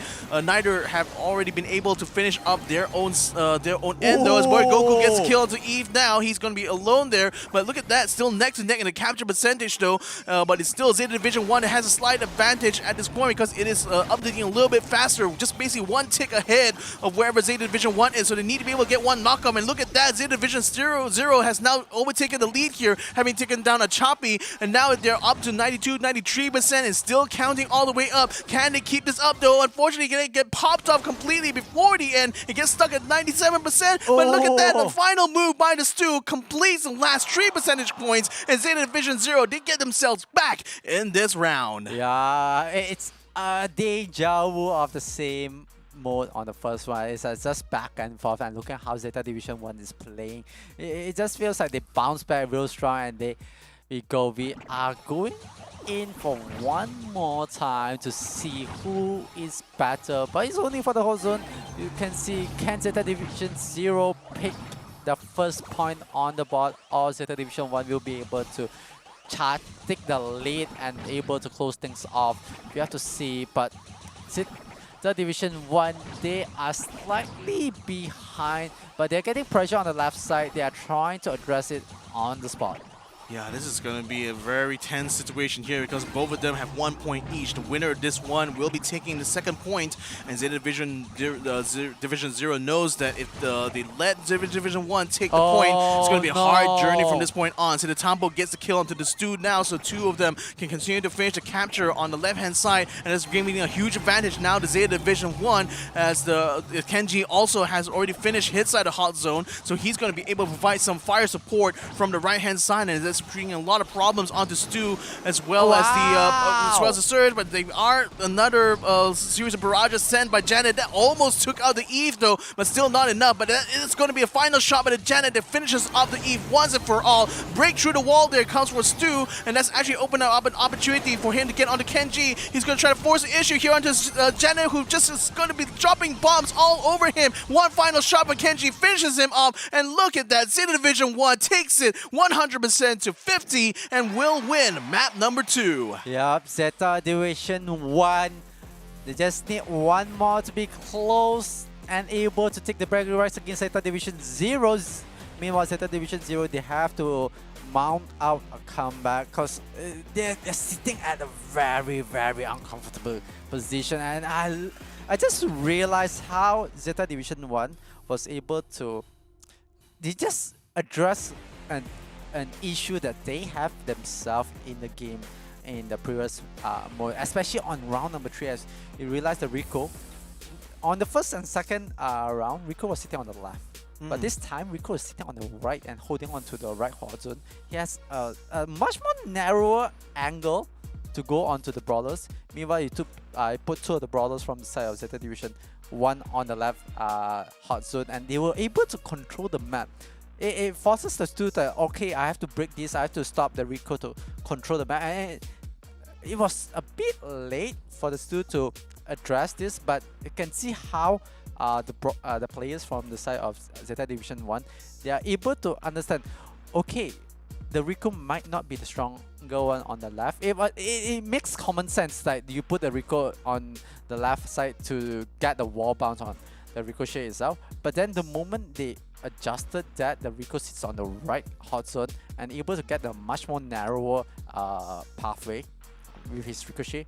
It makes the whole lineup a bit stronger from Zeta Division 1. Yeah, I think it was kind of like a change they make because of the change of the where the focus point of the fight was, right? I think in some of the preceding rounds, it was more heavily focused on the right hand side, so they really just had the Rico just to kind of harass on that left hand side through the ricochets. But then when it came to that final round, they decided to flip it around there, and I think that's because they realized that they need to try to shift the focus of fight more biased to the left hand side, so that really forces the hand of Zeta Division 0 by that point. But nevertheless, though, we're going to be coming down to double swoosh, yet another favorite here in the Brawl Stars community, and definitely going to be a good sight right now to see if we can, if Zeta Division 1 will be able to finally end this right here and now, or whether or not Zeta Division 0 will be able to make that comeback. But the thing is, both teams decided that they had enough of having a Janet in this round here, especially given that in Gem Grab, they're all going to be very much gathered around the center there. They don't necessarily want a Janet that's going to be able to swoop in there to be able to steal gems that easily, especially given how destructive she can be on her follow-up shot after she's already let out her super. This time, Byron is going to be picked up by Zeta Division 0, a relatively safe pick here. Is really the Bonnie that I'm going to be quite interested to see how Zeta Division 1 is going to be playing her. Now, Bonnie, I feel kind of fits in this middle ground where she does have that single shot damage, that potential that Piper usually brings to the team, but the added mobility that she has is much more favorable towards more of an attacking strategy, whereas like Piper is definitely way more defensive because the Parasol is literally more equipped for her to use to back off instead. So I wonder how Zeta Division 1 is going to try to utilize this coming into double swoosh. Yeah, Zeta Division 1, they will try to figure a way, but I like the lineup from Zeta Division 1. Meanwhile, Zeta Division 0 with the Stu and the Byron, they still went back to some of the brawlers that they think that it works for them. Yes, it works for them on certain situations, but you're going up against Zeta Division 1. I'm going to put both of them on the same table, on the same level, on the same wavelength itself, but the brawlers that you pick, it ends up... I know early on I say it's about the player matchup, but the brawlers, it didn't show. Map 1, Map 2, Zeta Division 0, they try their best. They managed to tie things up, but then they still drop the ball. But Okay. I might I might eat back what I said just because of Mortis. Because yeah, now you see it all come together, don't you? Yeah, so definitely Stu and Byron will be sort of like the anchors in a way, but then the Mortis can be a really good backliner here. So I was already going to say that Zeta Division 1 had very, very solid picks, but it looks like they want Zero is going to try to cheese it a little bit by taking advantage of Mortis's mobility here. So yeah, this is going to be quite interesting because again, Squeak and Janet, very meta brawlers coming into this matchup here, and with the Genie being very strong on in the hands of Zeta Division 1, this could still be a very formidable one for Zero to play. But look at that, Immortus going straight away. No, he gets taken out before the Byron could keep him healed up. That's such a waste of opportunity there. But that's still going to allow the Stu to pick up the gems, still continue to anchor his team here, where the Byron tries to dodge a lot of the throws from Squeaky. A sticky right onto the Mortis there, as now they are going to try to keep them as far away as possible from the gem, allowing the Stu to continue to keep farming up. He's already up to 5 gems now. As Tambo hasn't been able to get a stick until just now. That's putting Stu down to about half his health, but the Mortis immediately moves up to try to get out of the way. He gets caught out by the Genie. Now the whole momentum is shifted here. Zeta Division 1 moves up, forces the Stu and the Mortis away. They've already taken the Byron down, the Byron as well. The Mortis moves up, gets a kill, and Tambo can't quite catch Genji though before he's forced to fall back to get some healing from the Byron. Yeah, I just don't understand how Zeta Division 0 is having so much jam and so much opportunity when they are the one that is, they're feeding the Mortis a lot and they are dropping a lot of the brawlers, but I feel like the more body you throw, the more opportunity that you get, and that is what Zeta Division 0 is doing. They're holding all they can. Just forcing an issue when the issue was just about grabbing the jab, but they have an issue. They have a Mortis issue on hand, and they are cleaning the floor with it, but they can't reset the timer as Zeta Division 0 will pick up the first point. I feel like the Mortis pick, at first I kind of like it, and then the moment I see him feeding it, I kind of hate it.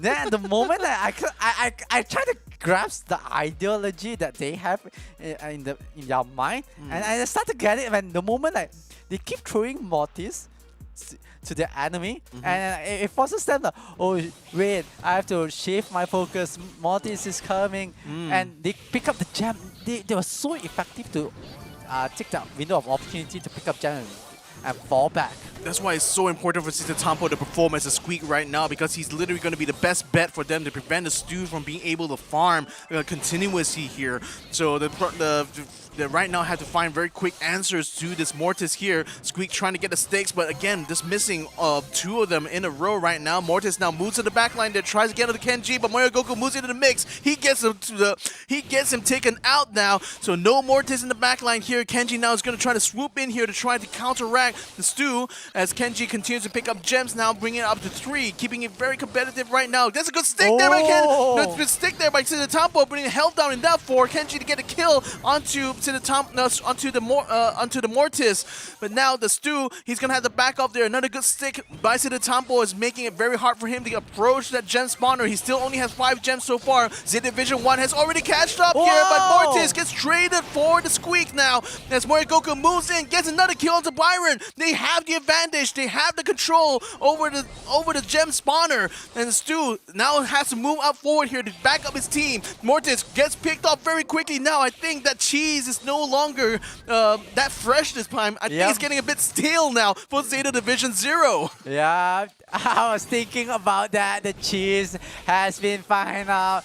It is bad. It is just gross. And Zeta Division 1 understand that and say no more. We're gonna take that out of the pantry. We're gonna say no to that. But oh, the Mortis can go out to Kenji. Kenji has to be more careful. Since Tampo has to go and zone it out, and they will take down a champion. And can they go for it? Mortis goes down as well.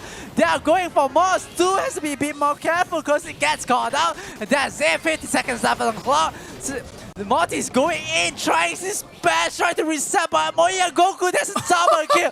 What a play! A jumping goes for the trade, but it will not be enough.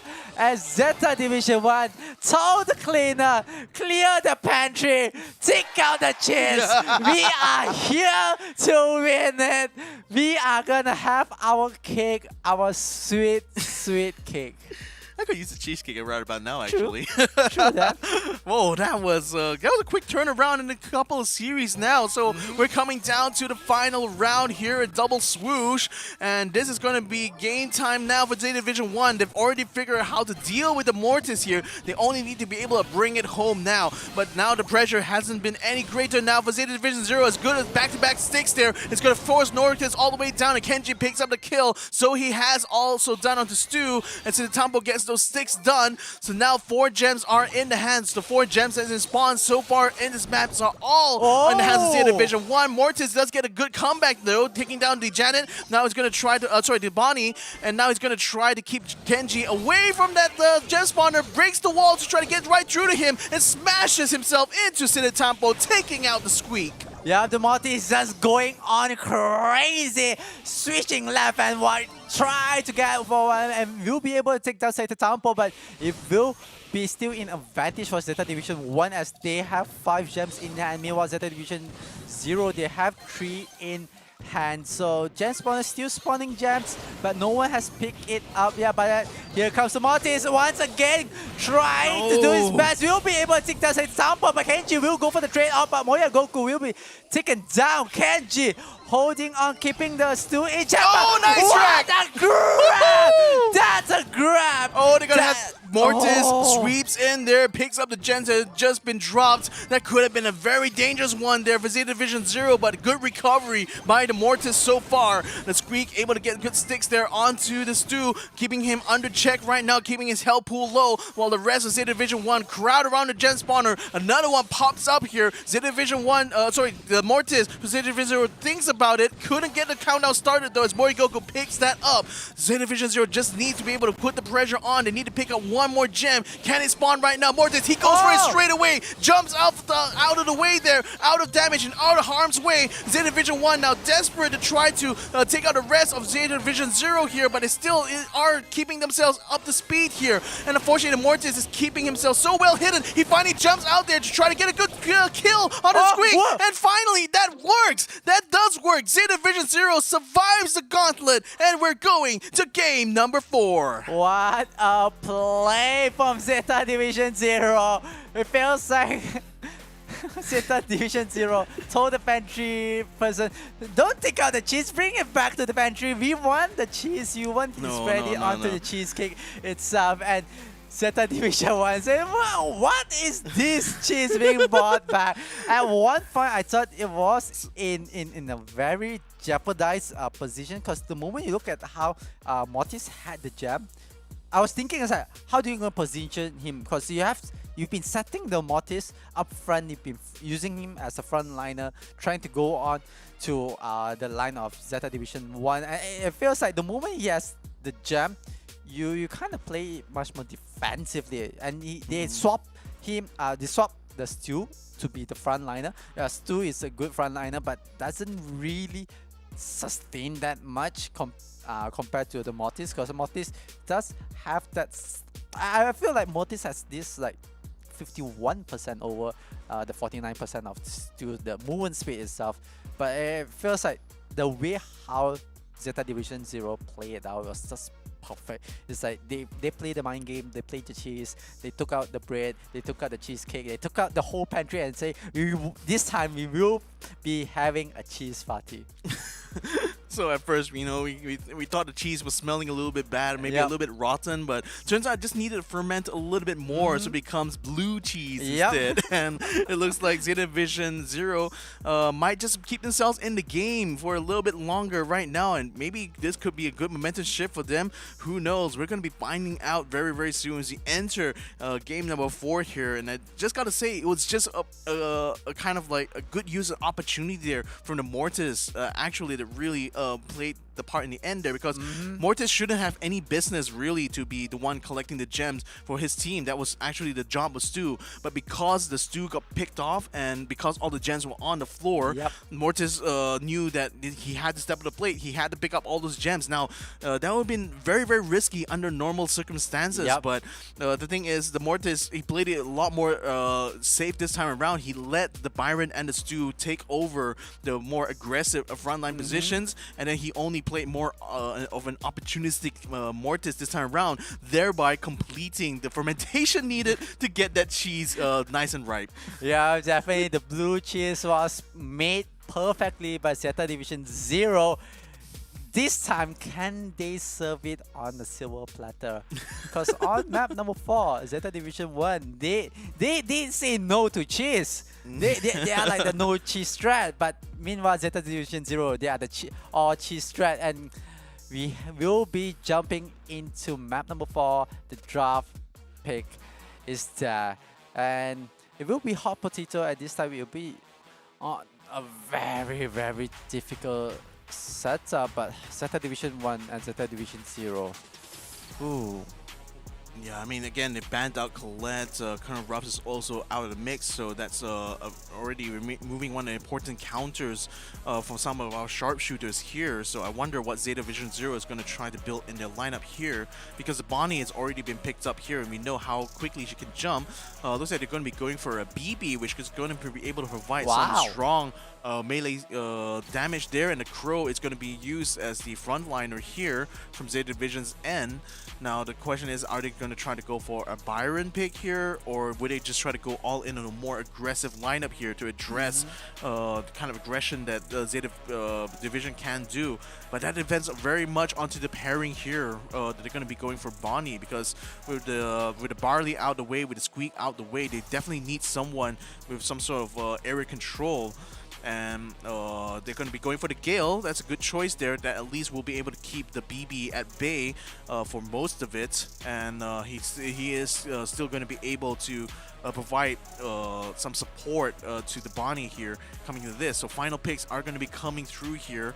And right now, I mean, this is it. I mean, especially for Zeta Division 0, they cannot afford to allow any kind of like possibility for Zeta Division 1 to get the strong brawlers here. That's why the M's, the Squeak, and the Colette have all virtually be banned out here. They're going to be going for the Daryl here from Zeta Division 1, so it's aggressive. It's a very aggressive lineup here that Zeta Division 1 is using. So Zero might need to have something to deal with that. Someone with a bit of stun, or maybe if they really want to go all in here, they could try to go for another kind of attacking brawler here. But perhaps a good tank here might be helpful, especially when both the Daryl and the Bonnie comes in. And I say that Bull comes into play here, and he's going to be able to do a little bit both. He's still relatively tanky. Most of his damage is going to be in close range, and certainly he's going to be the response here to Zeta Division 1's Daryl pick. Yeah, Zeta Division 1, they are super aggressive, but here's the question. Zeta Division 0, last map they served blue cheese from Europe. This time, I believe there's something up their sleeve. It could be another cheese from Japan. Can they serve it up? It feels like they might throw body, or they might throw the blue body just to like pull the attention. But it's all up on to the side of Zeta Division 0. But Zeta Division 1 playing on the red side, meanwhile Zeta Division 0 on the red side. It will be a trade of the safe damage, and you can see, there you go. Wow. It is just pure all out swinging. Yeah, just swinging so hard, but Mario Goku finally gets in front there and finally takes it down, but not before the BB has taken out half of the health of the save itself. Now, that's a good stun there by the Gale, and that's forcing the Bull to be stuck a little bit while Kenji into the top jumps forward here, both the Daryl, but Choppy was the one who basically is able to take them out completely. Mario Goku, the Gale, continues to try to keep the BB at bay, but now the Bull has comes in. He's going to go ahead and smash straight into the save, gets the kill onto the Gale now. Kenji is going to be in trouble as the BB comes in with a shield in hand, and they're going to pop the save straight up and away. Zeta Division 0 takes the first round. Yeah, Zeta Division 0. They are just gonna throw body. They're gonna replicate the same thing again, like how they throw the Mortis body. It looks like they're serving up another cheese strat. Throw body, it's okay to die. Just deal the damage. Just put it onto the save. That's the objective. Meanwhile, for the side of Zeta Division 1, they are trying to figure out how do we defend this. Do we go for aggressive? Do we go for the trade-off? But looks like they put a one-man tempo, went up to the save, but it will be back for a reset as...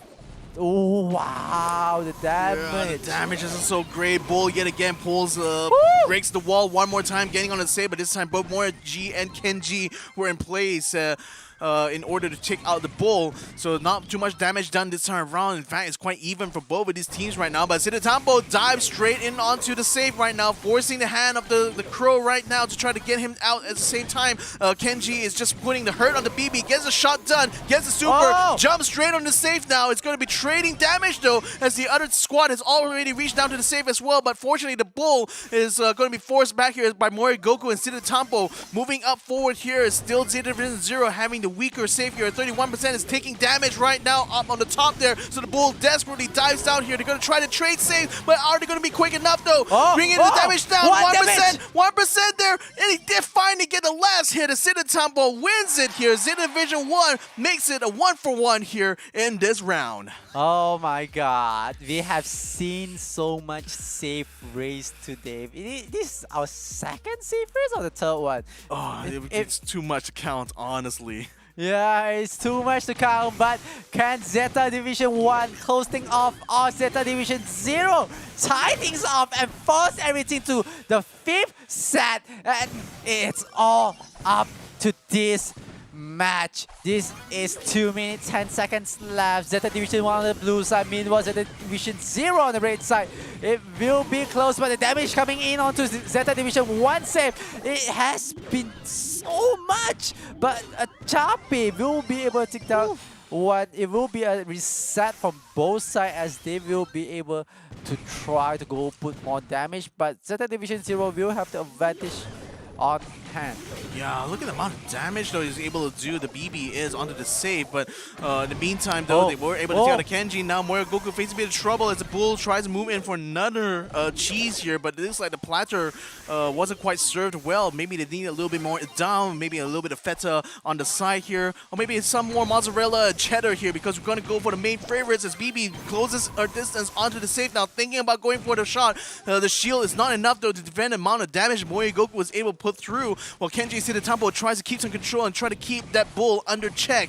So a lot of pressure is being applied here by Zeta Division 0 because they really need to be able to take this win here in order to bring this a fifth game decided. The Bull charges in, but then Sidatampo is able to take him out. Now the BB's in trouble and she's going to be taken down now. Achabi gets killed off as well, and now the Bull tries to come in to save this situation, but Kenji puts in some damage though, putting more pressure now as the Zeta Division 0 as the Daryl dives in, putting even more hurt now. It's down to 20%, dropping so rapidly before they finally take out the Daryl. Yeah, the Bull in the China shot is definitely one for the South Zeta Division 0, but they have to put on the pressure. 30 seconds left on the clock. They have to go and give it all this. The Hail Mary is do or die, but can they survive? It's 30 to 10, 11 to 10, 5%. It is over. They reset everything. We are going to set number 5.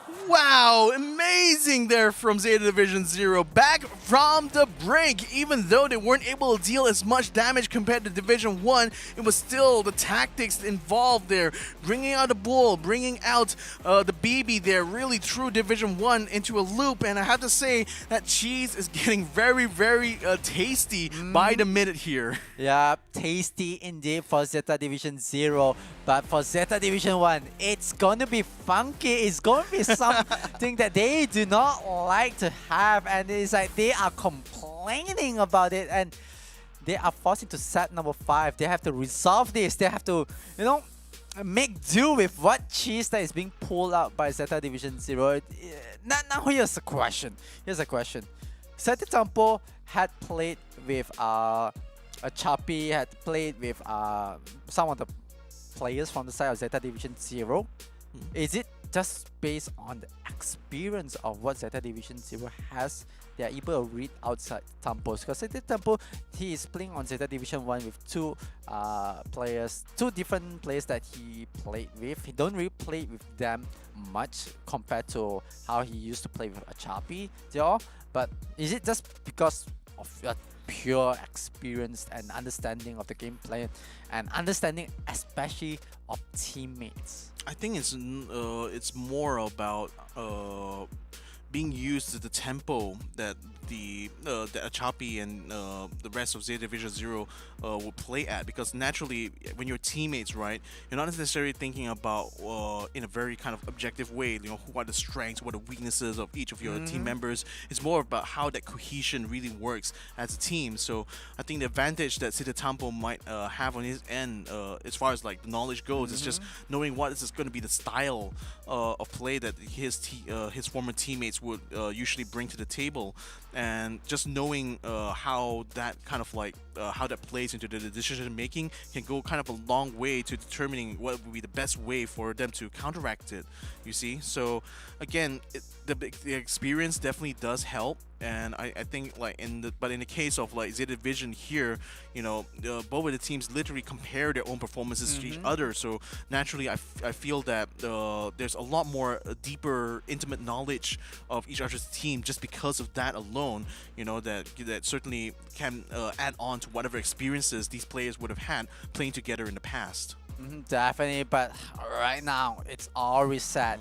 It's 2-2. Zeta Division 1, Zeta Division 0. They have 3 more to go. I mean, the last set itself is going to be a best of 3, and whoever who wins it will be the winner. Will be a bit more of a bragging rights, especially these two teams from the same division. But Here we go. We are going into the bad pick. Zeta Division 1 and Zeta Division 0. We are jumping into Flaring Phoenix. Yeah, this is going to be Siege mode bot drop, and right off the bat, the Tick is going to be the first pick here by Zeta Division 1. They've decided to take out the Sprout, they've taken out the Bonnie and the Janet. The Bonnie, in fact, has been taken out by both teams here. So they're definitely acknowledging how strong the Bonnie picks have been on both sides of the aisle here. But nevertheless, the Genie is going to be picked up here. That could be a very good pick here on this this bounty round here. Because again, when we see from past instances here, it can be quite devastating sometimes to get caught within Genie's own pool, virtually making it impossible to survive a lot of like head-to-head engagements. Eve is going to be picked up here as well alongside the Genie, and I wonder, is that to take advantage more of our hatchlings, or to really take advantage of water hazards, because sometimes it's really about having that balance between both of it. Yep. Because Eve on her own doesn't really provide a lot of DPS. It's really her utility due to her kind of unique passive attributes that makes her such a viable pick in a lot of these kind of combinations. Leon is going to be the next pick to pair along the Tick. I'd say that that's also a pretty strong combination here, because while the Tick can continue to do area denial and just basically toss bombs from a distance there, the Leon will be able to move in front there and provide some of that frontline presence, and then the Piper, obviously from the back line, will be able to get pickoffs if the Tick does manage to land 1 or 2 bombs there to kind of like complete the kills. Now Zero is going to have the last pick here, and this is going to be a crucial one, because they do have quite a lot of DPS in the form of the Genie, but it still needs something to kind of tank a lot of the damage that the Tick and the Leon will be doing there. So they definitely need a very strong frontliner here on the Zeta Division 0 lineup. Yep, Zeta Division 1, the way how they are running it, it's a bit old school. But Zeta Division 0 going with Pam, and I don't know, it feels like there's something up their sleeve. We have been served blue cheese, we have been served cheese from Japan. It's like, what's next? What could be this? Because like Zeta Division 0, I don't know, it just, they caught me by surprise once, twice, and definitely the second time make me look like a fool, but the third time, can they do it? Can they like mount a comeback, a back-to-back-to-back win comeback somehow? And this is going up against a team that they have the respect to call them a better team. Yeah. And Zeta Division 1 sitting on the blue side, meanwhile Zeta Division 0 sitting on the red side. It is going to be a bit of a 50-50 right now. Not much of a damage being done, but a bit of a poke around.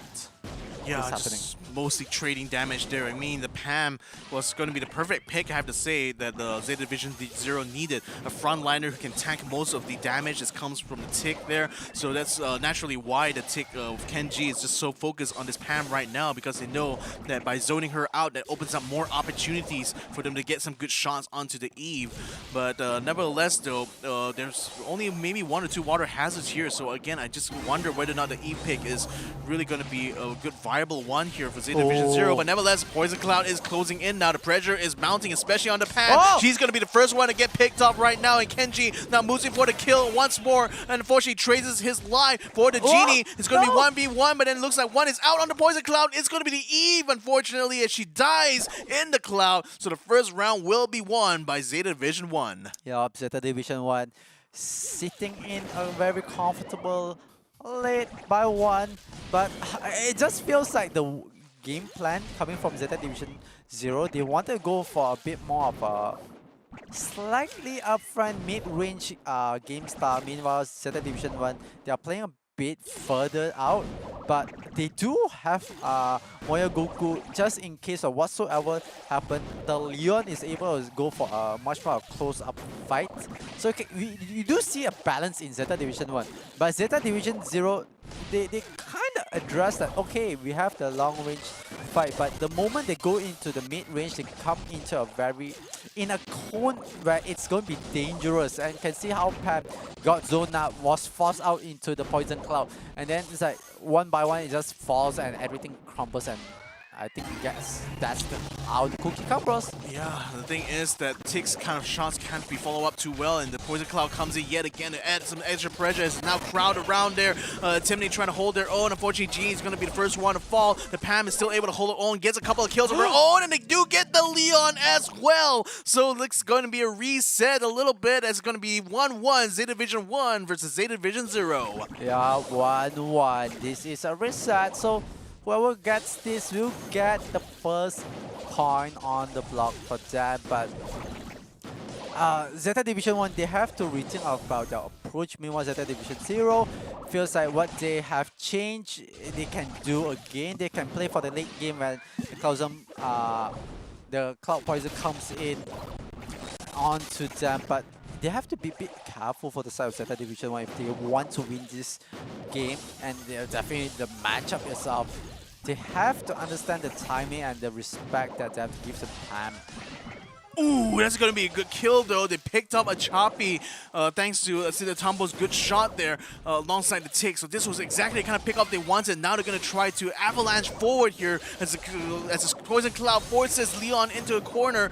It looks like they are going to try to pick up onto Pam, who just really rises up to the occasion here, soaking up so much damage, still able to hold her own, keeps her healing going there as the Tick continues to lambast her, but she still is only the last one standing, and standing she will not be for too long. It's now Zeta Division 1 takes this first round of the final map. Yup, Zeta Division 1 sitting 1 point. They just need one more. But Zeta Division 0, I feel like they have a chance. They have something in hand that they can pull. They recognize the opportunity and the potential of the brawlers that they brought on to the table right now. But Zeta Division 1, they adjusted when they needed, and this time they play a bit much more aggressive, push up towards the center of the map, but falls back the moment the Pam. So they recognize, okay, we're gonna keep Pam on the tail end of the fight, but we have to keep in check the Eve itself. Yeah, so the thing is, I mean, I'm guessing that Eve decided to go for the go for more standard damage here. So they're just really trying to charge up the supers in order to get hatchlings out at the final closing moments there, and hopefully to be able to overwhelm Zeta Division 1 with more like a swarm of damage coming their way.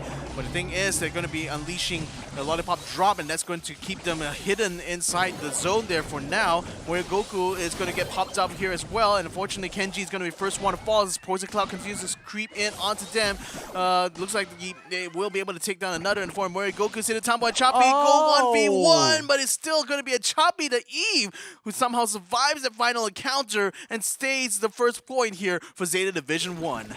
Yeah, Zeta Division 0, I should say. Zeta Division 0, it's up by 1 for this round. Can they close things off? Or Zeta Division 1 will be able to close things off, but they have to tie this up. They have to understand the elimination of the brawlers itself. It has to be in the sequence. They removed Pam, but the moment they removed Pam, they had an issue to deal with the Eve. So I feel like they swapped the position of the Leon towards the right, no longer playing on the left. Kenji was the swap between. Sampo will play mid as normal, and we have to look at where does Moya Goku plant his super, because I feel like during the first round, the super was the one that is kind of sad, like, okay, this is how we're gonna play, this is how we're gonna hold our ground, and this is how we're gonna play. And so he set it there, and instantly being taken out, and one by one is a trade. Oh, but oh no!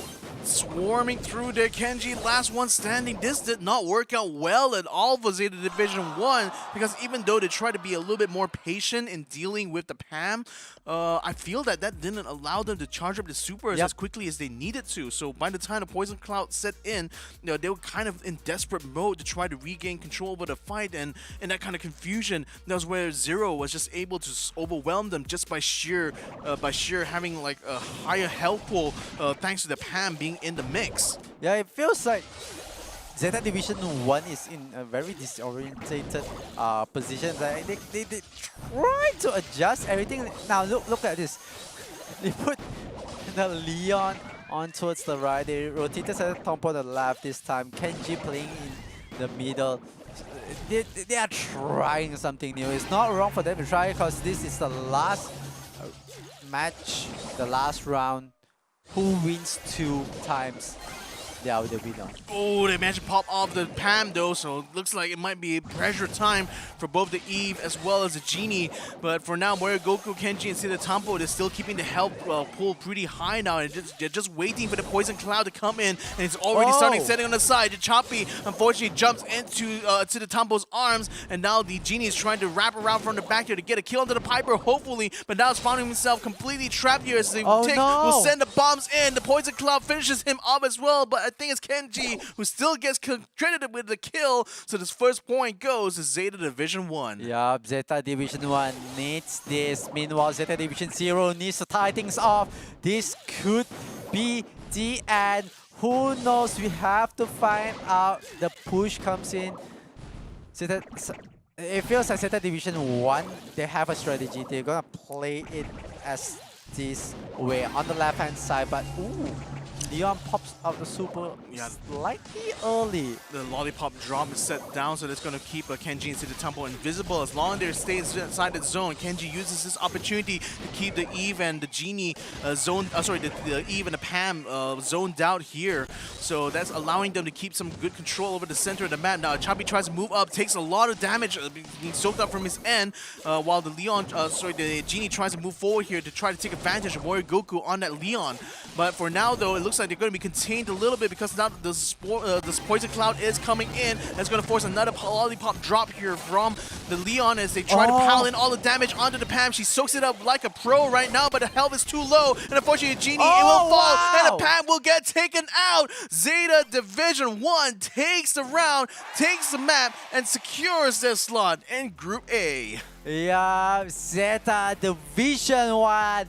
It's the better Zeta Division. Meanwhile, Zeta Division 0, we have to give them props, we have to give them credit. They did their best. They mount a very, very strong comeback. They forced a game 5. They forced the set itself. They forced the round. They forced the match. They forced every single to the end itself. There's so much. I'll give them props that there's so much up in their sleeve. There's so much cheese in hands. But Zeta Division 1, it's a better Zeta Division. It is still the alpha, the omega. Well, Zeta Division 0, they tried their best. I have to give them props as well. Yeah. They tried their best. I like how they they bring out every single curveball that they have in their book and try to throw it onto Zeta Division 1. And Zeta Division 1 did stumble, did felt the stinkiness of the cheese, but they managed to recover.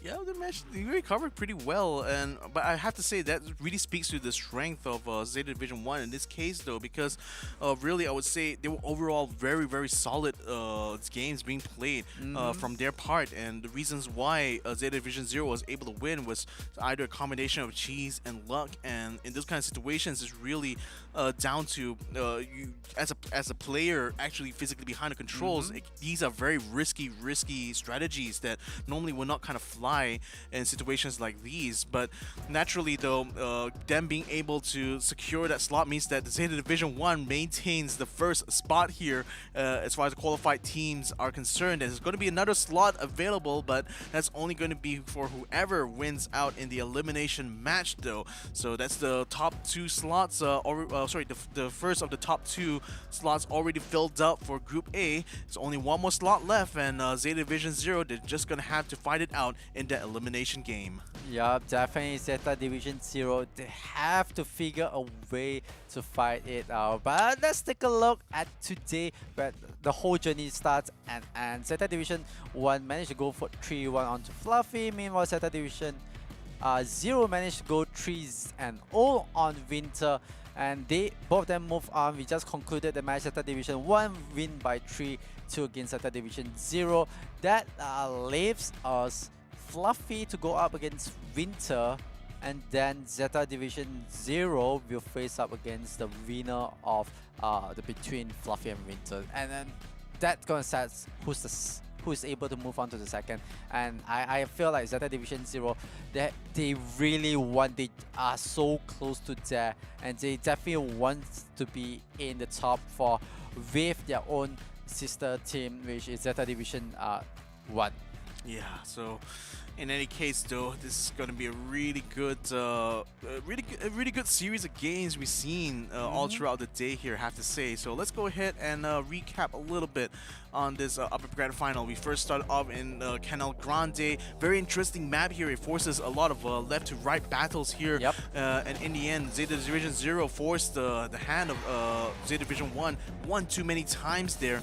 But it still was the blue team that ended up having a massive advantage, thanks to mostly, I would say, because Eve being able to just travel over the canal as opposed to everyone else had to travel on the ground. She actually has a shorter path to get the blue star, so that already gave Zeta Division 1 a lot of advantage as far as the points go. But it's down to those pickoffs there, and I feel that aggression from Zero might be misplaced at times, because once you get within range too close to the genie, you get dragged in like that, you're just basically gonna get taken out, and that's the stars just going all the way towards Zeta Division 1.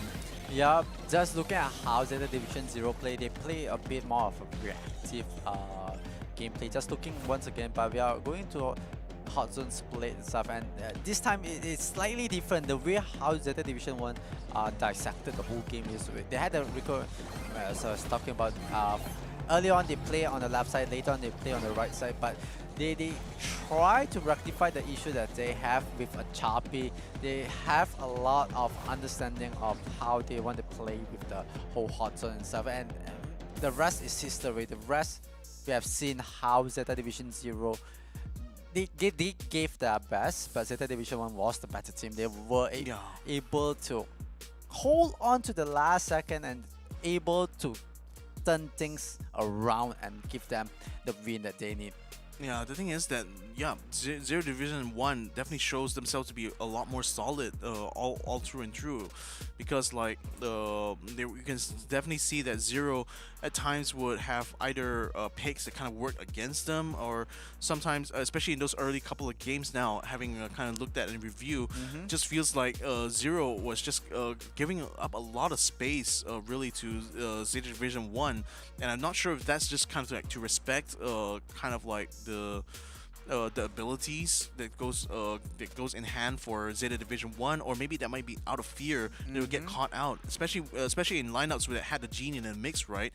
Like there was already like a few notable moments where they get caught out by the genie's like pool, and that unfortunately gets them taken out. And I wonder if that kind of fear really was playing in their minds all throughout this first couple of games, and that might have contributed to why they weren't able to perform as well in those first couple of games, because it's only after, I think, game number 3 onwards that Zero was able to find some sort of footing. And granted, they had to use a little bit of cheese to get themselves to that point, but that was where I kind of saw like the old Zeta Division echoes of that happening in there, where the player had to use their own skills, their own abilities, to push themselves forward to that point. Nevertheless, though, we're going to be having our interview now with Kenji, Zeta Division 1 representative here into interview, looking so bright and so happy there. So, I mean, first off the bat, I'd like to ask you right now, how's your feeling right after having won against your sister team here, Zeta Division 0?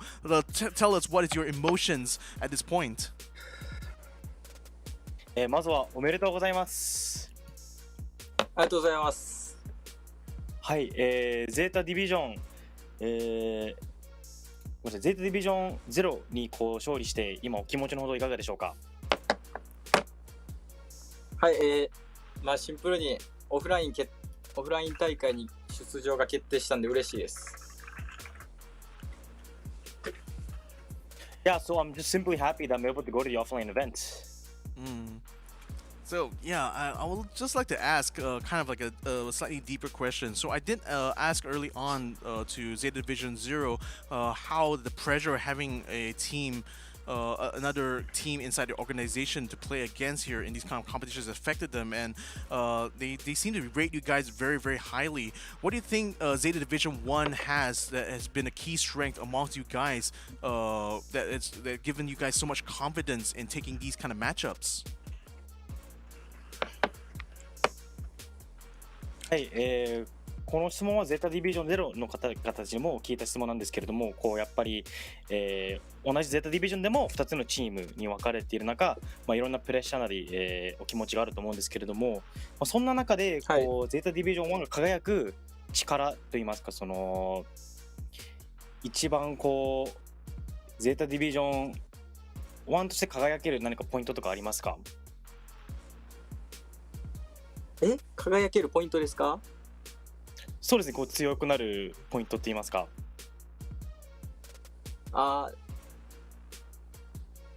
練習をどんだけ本気でやってるかとかですか？ Yeah, so I really think the difference is how hard you practice. Oh, so it's just more about like you know exerting yourself a little bit. So I guess I'll pass off any questions you'd like to ask Kenji here. I think I have one question to Kenji. It's like, who are you expecting to join you guys on to the next round, onto the top 4 itself? はい、ケンジ選手的に、この先トップ4に進出するチームの予想とかありますか？はい、やっぱライジングサンとロードダイヤモンドは上がってくるのかなって個人的には思ってます。Yeah, so I personally think the team Rising Sun and Black Diamond will climb up. Oh, already pinning some favorites here. I love that, Kenji. So thank you so much. Arigato, Kenji-san. We'll hopefully be seeing more of you in the top 4 in the future. But for now, savor this victory, man. You guys deserve it there. Thank you again, once again there for Zeta Division 1.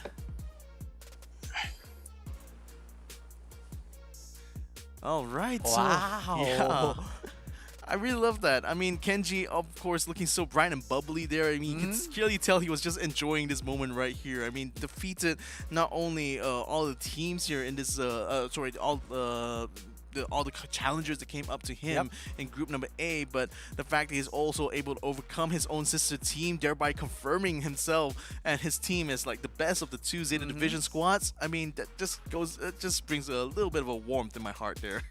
Definitely, and I'm quite surprised. And like, okay, he didn't answer like who is in from the group A will be joining, but then on to group B, he specifically picked out Blood Diamond and Rising Sun Esports. Like these 2 teams, it feels like they kind of expected something big that's going to come up from these 2 teams, and I do believe both these 2 teams, they do have a reputation, they do have their own records and their experience on the line, because they bring the game to the table, they bring the fight whenever they need to, and definitely when the big dog, the top team, is calling for you, I think something is up.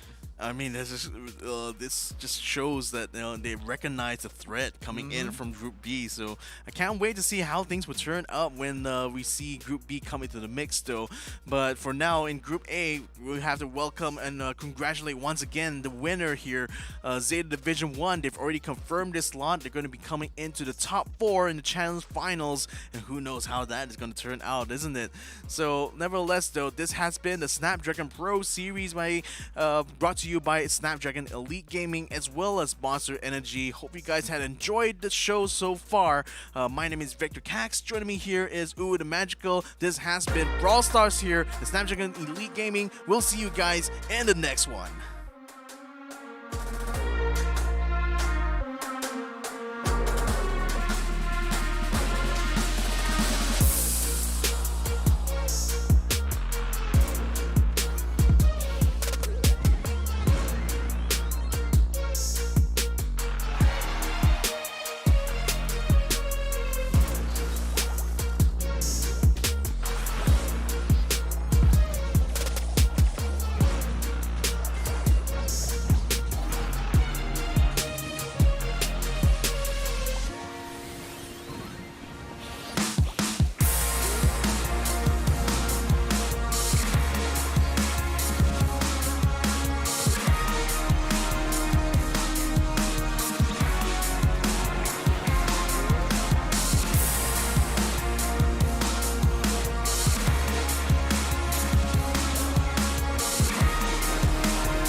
Series is brought to you by Snapdragon Elite Gaming and Monster Energy. They don't want it with me. You got a problem with me? Love.